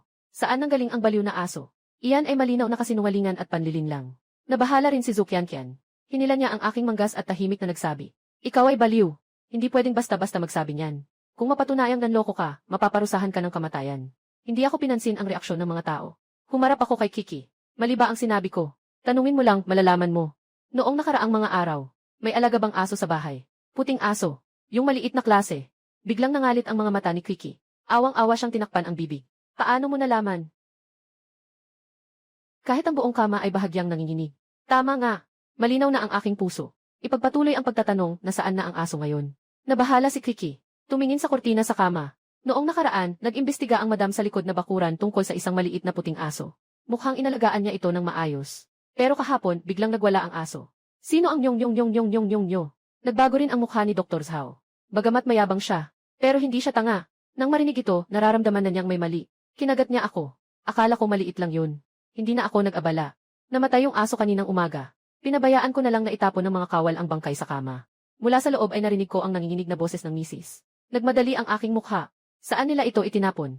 Kung nakalibing ito, kung pupunta ako ngayon, maaari pa itong mahanap. Hindi pa ito itinapon ng mga kawal. Parang itinapon sa kahoy, sabi niya na may umiiyak na tinig. Sumigaw siya ng matigas. Ang kanyang presensya ay tila humigit sa lahat ng naroroon. Ang grupo ay nagmamadaling pumunta sa likurang bahay ng kahoy. Bagaman may pag-aalinlangan si Ginoong Zhao. Sumunod din siya. Hindi siya naniniwala na kayang makita ng batang ito ang ganitong sakit. Binuksan ang pinto ng kahoy. Isang mabangong amoy ang sumalubong sa kanya. Sa sulok, isang maliit na puting aso na hindi lampas sa isang talampakan ay nakahiga ng matigas sa tambak ng damo, na may tuyong puting bula sa bibig. Ang mga mata ay nakalabas. Napakatrahedya ng pagkamatay. Lumapit ako. Hindi na kailangan pang suriin. Ito ang tipikal na anyo ng pagkamatay dahil sa labis na pagkabaliw. Lumiko ako. Tumingin sa maputlang mukha ni Kiki at ni Ginoong Zhao. Nakita mo ba? Ito ang ebidensya. Si Ginoong Zhao ay natigilan ng isang hakbang. Humawak sa pinto. Nagsasalita siya sa sarili. Impossible. Ang pulso ay malinaw na malamig at mahangin. Paano mangyayari iyon? Natalo siya. Talong-talo. Bilang isang tanyag na doktor. Kunin mo na. Wala akong oras para alagaan ang kanyang pagkabahala. Sabi kay Kiki, maghanap ka ng isang mangkok. Kukunin ko ang panggagamot. Saan meron panggagamot dito, hindi makaintindi si Kiki. Kung ayaw mong mamatay ang iyong asawa, mabilis kang pumunta, kumuha ako ng balisong mula sa baywang ko. Luhod ka. Medyo madugo ang susunod na eksena. Nakaharap ako sa likod ng lahat. Pinutol ko ang utak ng patay na aso. Sa panahon na ito na walang bakuna laban sa salot, ang pinaka-primitive at pinaka-mapanganib na paraan ay ang pagkuha ng utak ng mga namatay na hayop. Pagkatapos ng simpleng pagproseso, gagamitin ito laban sa sakit. Ito ay isang remedyo na nakita ko sa mga sinaunang aklat ng medisina. Bagaman napakalaki ng panganib, ngunit ngayon ay ito na lamang ang tanging paraan upang mabuhay. Pagkalipas ng ilang sandali, hawak ko ang kalahating mangkok ng maitim na kulay abong likido at lumabas. Pumunta sa silid, bumalik sa loob ng silid. Mas masahol pa ang kalagayan ng ginang. Nagsimula na siyang makaranas ng bahagyang pag-urong. Ibinaba ko ang mangkok, tumingin kay Zhao Shani at Su Qianqian. Susunod ay magpapasok ako ng karayom at magpapahid ng gamot. Lahat ng di kailangang tao, lumabas na. Ngumiti si Zhao Shani at nagbukas ng bibig. Gusto sanang magsalita, pero nang makita ang malamig kong tingin, sa huli wala na siyang sinabi. Dahil sa inis, umalis siya ng walang salamat. Tumingin si Zhou Qianqian sa akin ng may pag-aalala. Inanyayahan din siya ni Kiki na lumabas. Naiwan na lamang kami sa loob, ako, si Kiki at ang ginang sa kama. Saan ang bibig, tanong ko. Sa puntong ito, medyo malabo na ang isip ng ginang. Ngunit nang marinig ito, nahihiya pa rin siyang umikot ng kaunti. Namumula ang mukha ni Kiki. Nangangapa. Humihinga ako ng malalim. Ako ay doktor. Ito ay pagpapagaling. Patuloy kong pinapalakas ang loob ko. Hinatak ang kumot. Maghubad ng pantalon. Ang boses ko ay walang kahit anong alon. Bakit sumigaw si Kiki? Hindi ito naaayon sa asal. Mawawala na ang buhay. Ano pang asal ang pag-usapan? Bilisan mo sa aking pag-udyo. Nanginginig si Kiki habang hawak ang kamay. Bumangon sa kutson. Maingat na inalis ang salungso ng ginang. Ipinakita ang isang makinis at maputing hita. 2 pulgada sa itaas ng tuhod. May 2 malalim na bakas ng ngipin. Pulang-pula at namamaga ang paligid. May bahagyang itim na dugo na lumalabas. Maliwanag ang aking paningin. Walang anumang masamang hangarin. Mabilis na kunin ang balisong. Inihaw ito sa apoy. Pagkatapos ay walang pag-aalinlangan na hiwain ang sugat. Sumigaw ng sakit ang ginang. Malakas ang pagkirot ng katawan niya. Hinawakan niya siya at nagsalita ako. Matibay na pinigilan ni Kiki ang mga hita ng ginang. Mabilis ang aking mga kamay. Pinipiga ko ang lahat ng nakalalasong dugo sa sugat. Hanggang sa lumabas ang makapal na pulang dugo. Pagkatapos, iniaangat ko ang mangkok. Pinapahid ko ng bulak na basang-basa sa kulay abo-puti na likido. Maigting na ipinasok sa sugat. Napakasakit nito sa bawat hakbang. Biglang itinaas ng ginang ang kanyang baywang. Agad na nabasa ng pawis ang kanyang mga templo. Pagkatapos ay humina ang kanyang katawan. Nanghina siya at nawalan ng malay. Hindi ako tumigil. Sa wakas, ginamitan ko ng malinis na puting tela upang bandahin. Naisip ko na ito ay maayos na. Dito, wala nang dapat ipag-alala, nakahinga ako ng maluwag. Pinunasan ang pawis sa kanyang noo. Nagsusugal din ako. Pagkalipas ng kalahating oras, mas naging maayos ang paghinga ng ginang. Nagsimula na ring humupa ang lagnat. Si Ginoong Zhao ay naglalakad-lakad sa silid. Hindi mapakali. Kung talagang pinabayaan siya ng ginang at namatay sa lamig. Maliit na bagay lang ang masira ang reputasyon ng manggagamot na ito. Baka hindi na mailigtas ang buhay ng buong pamilya. Sa oras na ito, binuksan ni Fang Chen. Lumabas ako na may pagod sa aking mukha. Kumusta? Si Zhou Qianqian ang unang tumakbo papunta rito. Tumango ako ng kaunti. Nailigtas ang buhay. Susunod ay palitan ang gamot sa tamang oras. Magpahinga ng kalahating buwan at gagaling na. Nang marinig ito, ang buong katawan ni E.C. Zhao ay humiwalay sa upuan. Pagkatapos ay bigla siyang tumayo at lumapit sa akin. Malalim na pagbibigay galang hanggang sa dulo. Kaibigan, ang iyong medikal na kasanayan ay para kang Diyos. Ako ay labis na humahanga at naniniwala. Kung hindi ka nakipagkita ngayon, malamang nagdulot ako ng malaking problema. Tumingin ako sa kanya, at hindi ko sinubukang sampalin siya. Bilang isang manggagamot, tumingin, nakinig, nagtatanong at nagsusuri. Kailangan ang lahat ng ito. Si Dr. Zhao ay nagkamali lamang sa isang sandali. Ang kanyang lakas ng loob, mas lalo pang ikinalulungkot ni Dr. Zhao. Sa panahong ito, si Kiki ay lumabas na may daladalang isang kahong kahoy na may ukit. May dalang saya na parang nakaligtas sa sakuna. Kuya Chen, gising na ang ginang. Alam niyang ikaw ang nagligtas sa kanya. Partikular na pinagawa niyang ipasa ito sa iyo. Ibinigay sa akin ni Kiki ang kahon. Sabi ng ginang, ito ay kaunting pasalubong mula sa kanya. Bukod dito, Gustong-gusto niya ang balahibo ng lobo na iyon. Kung susundin ang pinakamataas na presyo, hintayin mo ang pagbalik ng Ginoo. Kailangan ka pa niyang pasalamatan ng labis. Pagkakita niya sa akin, para siyang nakakita ng tagapagligtas. Dahil sa sobrang saya, lumuhod siya sa lupa. Siksiyaw yan. Mabilis. May nangyari. Biglang nanigas ang ngiti ko sa mukha. Hinawakan ko si Tiazhang. Tia, anong nangyari? May problema ba? Liu Sanguo, si Liu Sanguo kasama ang dalawang opisyal. At nandyan ang punong barangay. Pumasok na si Liu sa bahay mo. Umiiyak si Tita Zhang na parang hindi makahinga. Sinasabi nilang ikaw ang magnanakaw. At kinuha silang tatlo ni Fancy. Sinasabi nilang ibebenta sila sa bahay aliwan para makabayad ng utang. Mabilis kang pumunta at tingnan mo na. Kung huli na, wala nang pag-asa. Parang may sumabog na kulog sa isip ko. Liu Sanguo, nandyan na naman ang salot na ito. Sa ngayon, hindi na kita maiiwan. Mahigpit na nakahawak ang kamay ko sa kahon ng pilak sa aking dibdib. Pumutla ang mga daliri ko. Mas matapang ang tingin niya kaysa sa mabagsik na lobo sa malalayong bundok. Tita, saan sila? Ang boses ko ay malamig na parang yelong piraso. Dapat ay papunta sila sa kanluran ng lungsod, sa tindahan ng mga ngipin. Sabi nila doon nila ipapadala. CJ. Tumalikod at tumakbo. Napakabilis ng takbo niya hanggang sa sukdulan. Ang hangin na dala ay nag-udyok sa mga tao na umiwas. Katatapos lang niyang maging isang doktor na nagliligtas ng buhay. Ngayon, naging isang mamamatay tao na siya. Sino mang mga sa aking babae ay naghahanap ng kamatayan. Tumakbo ako ng mabilis, parang nasusunog ang aking baga. Pero hindi ko nararamdaman ang pagod. Ang ending venue ay nasa kanluran ng lungsod. Isang malaking bakuran na may 4 na pasukan. Sa oras na ito, bukas ang malaking pintuan. Naririnig ang magulong mura at sigaw ng mga babae. Pumasok ako sa malaking pintuan. Sa gitna ng bakuran, may ilang kahoy na poste para sa mga hayop na nakatayo. Si Fancy, Sumengmeng at Sukiankian ay nakatali ang mga kamay gamit ang magaspang na lubid. Nakatukod sa malamig na lupa. Ang kanilang buhok ay magulo. May mga namamagang marka ng kamay sa kanilang mga mukha. Ang kanilang bagong coat ay napunit sa ilang bahagi, na nagpapakita ng kanilang panloob. At sa kanilang harapan, naupo sa isang malaking upuan. Isang opisyal na may mamula-mulang mukha, nakasuot ng itim na damit. Nakaupo ng nakapamaypay, nagiinom ng tsaa. Sa tabi ay nakatayo si Liu Sanguo na nakangiti at nakikibagay at Siksing, isang may mapangilabot na mukha, ang punong barangay na si Mashuangkuan. Bakit ka umiiyak? Kung magpapatuloy kang umiyak, tatapusin ko ang dila mo. May dalang pisi si Liu Sanguo. Gumagawa ng kilos para sumugod. Liu Sanguo, hindi ka magkakaroon ng magandang kamatayan. Asawa. Ha, ang panggagaling ni Liu Sanguo, isang hampas sa lupa. Nagkalat ng alikabok.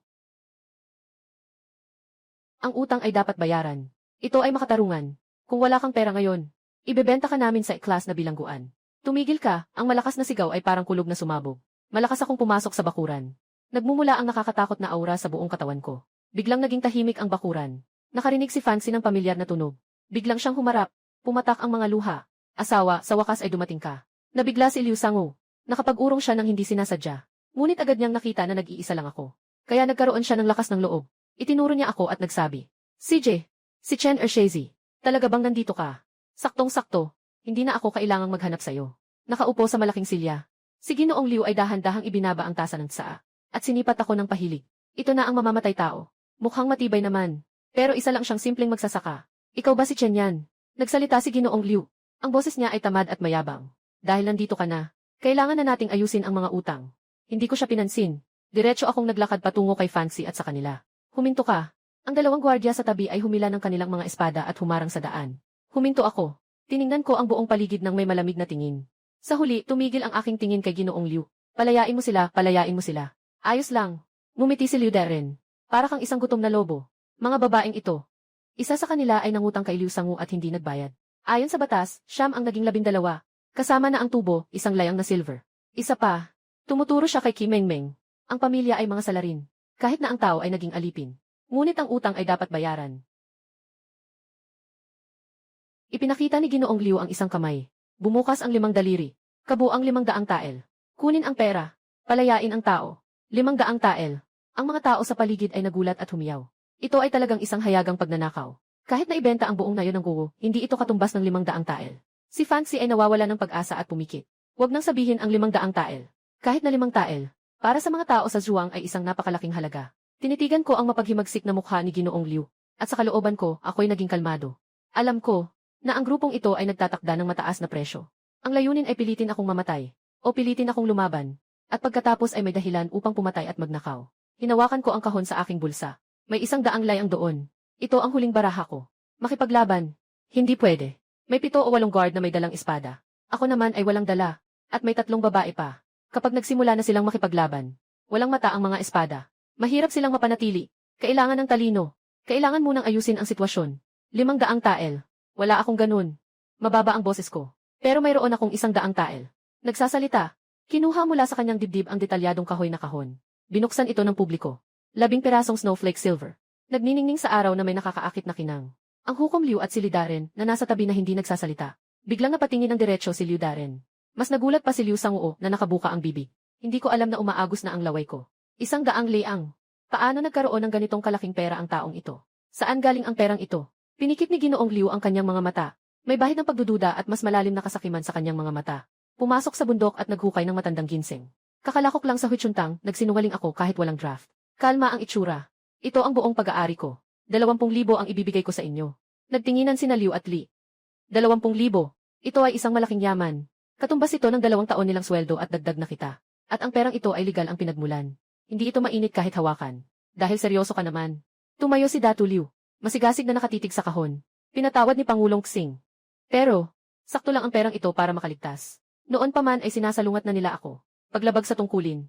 Kailangan pang isaalang-alang. Anong gusto mo? Pinipigilan ko ang galit. Gagawa ako ng sulat utang. Palaging tahimik sa tabi. Biglang nagsalita si Ginoong Li. Isusulat na kusang loob na magbabayad ng 300 tael na pilak. Babayaran sa loob ng 3 taon. Kung hindi pa rin kayo makabayad, itong 3 babae ay mga opisyal pa rin. Sobrang mapanlin lang nitong taktika. Hindi lang nakuha ang pera, kundi ginawang duguan ang pamilya ko. Nakikita ko ang 3 babae na nanginginig sa takot. Huminga muna ako ng malalim. Okay. Sinulat ko na inilagay ko ang kahon sa mesa. Kumuha ng lapis. Sa papel na ibinigay ng mga alagad, nagsusulat ako. Si Liu Sango ay hindi na nakapaghintay at tumakbo papunta rito. Kinuha ang 2 piraso ng pilak at itinago sa kanyang damit. Nakangiti na parang walang ipin. Hihi! Mabuti na lang at may pag-unawa ka. Si Ginoong Liu ay kinuha ang natitirang 80 tael. Kasama ang kahon at niyakap ito. Na may ngiti sa kanyang mukha. Sa sandaling pinindot ko ang aking daliri. Nagbago ang tingin ni Ginoong Li. Nagbigay siya ng senyales kay Ginoong Liu. At dahan-dahang hinawakan ang talim sa kanyang baywang. Patuloy akong nanonood sa kanila. Nakita ang munting galaw na ito. Biglang humigpit ang sinulid sa puso. Ito ang mga opisyal at mga bandido. Kumuha ng pera. Kailangan pa ng buhay. Wala silang balak na palayain ako. Ang pagsulat ng utang ay para lamang linisin ang pera. Susunod. Natatakot akong ito na ang pag-aresto sa pinatay. Dahil hindi kayo sumusunod sa mga patakaran.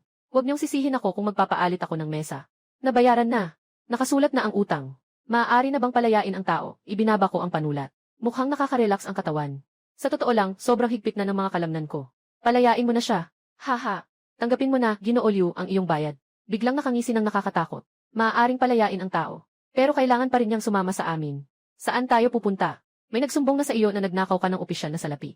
Biglang humawak si Lidaren ng kanyang espada. Hindi tama ang pinagmulan nitong salaping ito. Sama-sama tayong pumunta sa opisina para linawin ito. Tingnan natin sa lugar. Nagsimula ring maghawak ng espada ang mga kawal sa paligid. Nagpapaligid sa akin.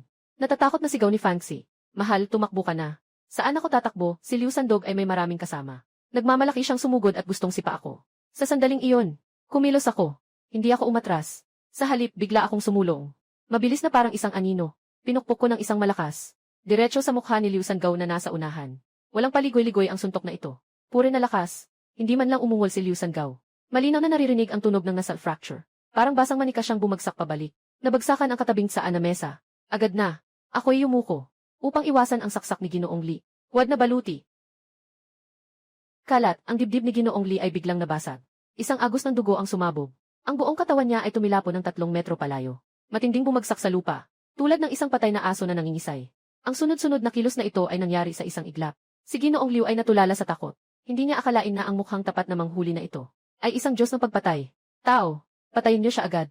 Habang umatras si Ginoong Liu, sumisigaw siya sa takot. Ang natitirang mga kawal ay nagtataas ng sibat at sumugod. Kinuha ko ng mabilis ang kalahating pirasong paa ng silya sa lupa. Hindi ako umatras, bagkus ay sumugod pa. Parang tigre na pumasok sa kawan ng mga tupa. Sa nakaraang buhay, isa rin akong instruktor ng Special Forces. Ito ang aking pangunahing kasanayan sa pakikipaglaban gamit ang mga panlabas na armas. Bawat galaw ko ay nakatuon sa mga mahahalagang kasukasuan. Matindi at tumpak. Sabay-sabay ang mga sigaw ng sakit. Sa loob lamang ng ilang sandali, nakalatag sa lupa ang mga nagdadalamhating gwardya. May ilan na putol ang kamay. May ilan na nabali ang binti. Ipinagkait ko ang piraso ng kahoy sa aking kamay. Unti-unti akong lumapit kay Ginoong Liu na nakatago sa sulok ng pader. Sa mga sandaling iyon, wala nang bakas ng kanyang otoridad bilang opisyal si Ginoong Liu. Natatakot ako hanggang basa ang pantalon ko. Natatakot na nanginginig, inilabas ang salaping hawak niya. Lalaki, patawarin mo ako. Ibabalik ko lahat sa'yo. Pinipilit ko ang kanyang pulso gamit ang isang paa. Yumuko at kinuha ang kahoy na kahon. Malamig na tinitigan siya. Ang pera ko. Ako na lang ang kukuha. Pero natakot mo ang asawa ko kanina. Paano natin ito bibilangin? Sasagutin ko, may pera ako. Umiyak si Ginoong Liu habang kinukuha ang kanyang supot ng pera. Nasa gitna ako ng paghahanda na itapon ang isang kamay. Biglang narinig ang isang matinis na anunsyo mula sa labas ng pintuan. Dumating na ang ginang ng punong bayan, ang boses na ito ay parang sumpa na nagpatigil sa lahat. Naging gulat ang lahat sa bakuran. Itinigil ko ang aking galaw. Tumingala ako. Nakita ko ang isang maranyang nakabalot na karwahe. Na mainat na itinataas ng ilang malalakas na tagabuhat, na matatag na huminto sa harap ng tindahan. Binuksan ang kurtina ng karwahe. Isang babae na nakasuot ng berdeng balabal ang tumulong sa isang maputlang mukha. Ngunit lumabas ang ginang ng county magistrate na may dignidad. Bahagyang nakakunot ang noo. Parang nakakita ng pag-asa si Ginoong Liu. Nagmamadaling tumakbo papunta sa kanya. Ginang, kailangan ninyo akong tulungan. Nagnakaw ang mga mapagsamantala ng pondo ng gobyerno. Nalaman ito ng inyong lingkod. Talagang tumanggi sa pagkakahuli at ng himasok. At nasugatan pa ang napakaraming kapatid. Ito ay isang taksil talaga. Si Ginoong Li ay pilit na umakyat dito. Dumudugo at nag-aakusa. Ginoo, ang taong ito ay mabangis. Si Ma Xuanguan at si Liu Sanguo na hindi pa nakatulog sa pagkahilo, ay sumunod ding nagsusumamo. Nagkakaisang nagsasabi na ako ang magnanakaw. Si Fan Xi at ang kanyang mga anak na babae ay namutla sa takot. Ang mga tao ay hindi nakikipag-away sa mga opisyal. Ngayon, pati ang asawa ng huwes ay dumating na. Talagang tuluyang nasira na tayo. Magnanakaw, tiningnan ng ginang ang nakatayo sa harap. Sa gitna, ako na puno ng puot, ay may nakakaakit ng ngiti sa aking labi. Sabi mo, na ang pilak na ito ay nakuha sa masamang paraan. Si Ginoong Liu ay nagturo sa kahon sa aking kamay. Ang kahon na iyon ay ayon sa regulasyon ng ating bayan. Saan makakakuha ng ganitong bagay ang karaniwang tao? Tiyak na siya ang nagnakaw nito. Oh, talaga ba? Lumiko ang ginang patungo kay Kwikwi. Pamilyar ba ang kahon na ito? Matagal nang nag-aalab ang galit ni Kwikwi. Lumapit siya. Sumigaw siya. Siyempre, pamilyar. Ang kahon na ito, hindi ba ito mga kalahating oras na ang nakalipas? Ginoo, personal mong binigay ang bayad sa konsultasyon kay Chachen. Tumigil ang iyak ni Liudaren at Lidaren. Nabuksan ni Zhang ang bibig niya. Para bang may nakahawak sa lig niya. Binayaran. Kapatid na Chen. Bayad sa konsultasyon. Ang mga salitang ito ay pinagsama-sama. Parang isang malakas na hampas. Na nagpapabog sa kanilang mga ulo. Ano ang sinabi mo? Tanong ni Ginoong Liu na may panggigipus. Si Kwikwi ay umuungol ng malamig. At itinuturo ang ilong ni Ginoong Liu habang nagmumura. Buksan ninyo ang inyong mga mata at tingnan ng mabuti. Itong si Ginoong Chen ay ang mahiwagang doktor na nagligtas sa buhay ng ginang. Iyan ang 100 layang na pilak na ibinigay ng ginang. Nais pa niyang angkinin ang gantimpala nang hihingi ng pera at pumatay. Si Ginoong Liu ay tila nahihilo. Hindi siya makapaniwala na inakusahan niya ang tagapagligtas ng ginang ng buhay. Dito ako lumapit at inilabas ang resibong isinulat ko kanina. Ginoo, ito ang pinapapirma sa akin ng 2 ginoo kanina. Sabi nila kapag hindi ako pumirma, ibebenta nila ang 3 asawa ko sa bahay aliwan. Kahit na nagbigay ako ng pilak na ibinigay ninyo. Ihingi pa rin sila ng 300 tael. Tiningnan ng ginang ang utang. Agad siyang nagmukhang seryoso. Sobrang lamig na parang yelo. Ayos lang. Talagang mabuti kang nasasakupan. Nang hihingi ng pera sa mga tao. Maruming tagapagligtas. At kailangan pang pumatay para manahimik. Liu Chang'an. Li Dahua. Grabe talaga ang kapangyarihan nyo. Panginoon, patawarin niyo po kami. Panginoon, patawarin niyo po kami. Hindi ko alam na siya ang nagligtas sa inyo. Kung hindi alam, pwede bang basta na lang abusuhin ang mga tao? Ihampas niyo ng mariin ang utang sa mukha ni Daang Liu. Itong 2 salot, at yung mga kasabwat nila, ipakulong lahat sila, ipinadala sa bilangguan. Naghihintay ng hatol ng Ginoo. Agad na sumugod ang mga bantay na kasama ng ginang. Na parang mga lobo at tigre, pinigilan sila. Si Ginoong Liu, Ginoong Li at ang grupo ni Ma Xuanguan. Kanina ay napakamakapangyarihan ng mga opisyal. Ngayon ay parang mga patay na baboy na hinihila pababa. Ang mga iyak ng pagdurusa ay umabot sa kalangitan. Naiwasan na ang grupong mga salot, lumiko ang ginang, at nagkaroon ng banayad ng ngiti sa kanyang mukha, at bahagyang yumuko sa akin. Chen Xiaoyu. Ikaw ay natakot. Ito ay dahil sa aking kakulangan sa pagdidisiplina, na nagdulot sa iyo at sa ilang mga ginang ng abala. Ang hakbang na ito, muling nagpasabog ng gulat sa lahat. Masyadong mabigat ang sinabi mo, ginang. Kung hindi ka agad dumating ngayon, baka talagang wala na akong maipagtanggol. Ano bang sinasabi mo? Tumingin ang ginang sa 3 babae na nanginginig pa. At sinabi kay Quickie, pumunta, dalhin mo ang mga kumot at merienda mula sa sasakyan. Para sa mga ginang, upang maalis ang kanilang takot. Pagkatapos, tumingin muli ang ginang sa nag-iisang nakatayo sa sulok. Na hindi makapagsalita, si Ginoong Luda. Ginoong Lu. Agad na tumakbo si Luda at lumuhod. Mga pangyayari ngayon. Nakita mo rin, ang mga kasulatan ng 3 ginang. Naiintindihan ko. Si Luda ay isang matalino. Agad na kumuha ng 3 kasulatan ng pagbebenta mula sa kanyang manggas. Ibinigay ito ng 2 kamay. Ang 3 ginang ay matagal nang nakapagpalaya. Ay malaya na. Ito ang kasunduan. Pakiusap, itago ito ng maayos, Ginoong Chen. Kinuha ko ang kasunduan. Sa harap ng 3 babae. Sinarang ko ito ng buong pira-piraso. Mula ngayon, hindi na kayo mga kalakal. Ako si Chen Yanming, ang legal na asawa.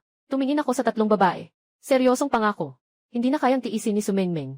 Nahulog siya sa aking mga bisig at umiyak ng malakas. Lumapit din sina Fanxi at Sukyankian. Ang mga tao. Sa sandaling ito, lahat ng sama ng loob at takot ay naging luha. Matapos maubos, ay bagong simula na. Tumingin ang ginang sa tagpong ito. May mga luha rin sa kanyang mga mata. Ibinangon niya ang kamay. Hindi na niya ginambala ang masayang sandali. Naiwan lamang ang mga salita. Chen Xiaoyu. Tandaan mong bumalik sa bahay para sa follow-up pagkatapos ng 3 araw. Siguradong may malaking gantimpala si Ginoong Ye. At umalis si Kwi ng tahimik. Pinanood ko ang karwahe habang umaalis. Pagkatapos ay bumaling ako kay Luda. Naramdaman ni Luda ang takot sa aking titig. Agad siyang ngumiti ng may pag-aalala. Gino Chen, may utos pa ba kayo? Ginoo Lu, gusto kong bumili ng isang karwahe. Dapat malaking malaki. Matibay. Magbibigay ako kay Luda ng 1 piraso ng pilak. Ang natira, bibili ng bigas, harina at tela. Punuin ang sasakyan. Sige, maghintay ka sandali. Pagkalipas ng kalahating oras, nagmamadali akong sumakay sa isang bagong-bagong kariton na may 2 kabayo. Utang.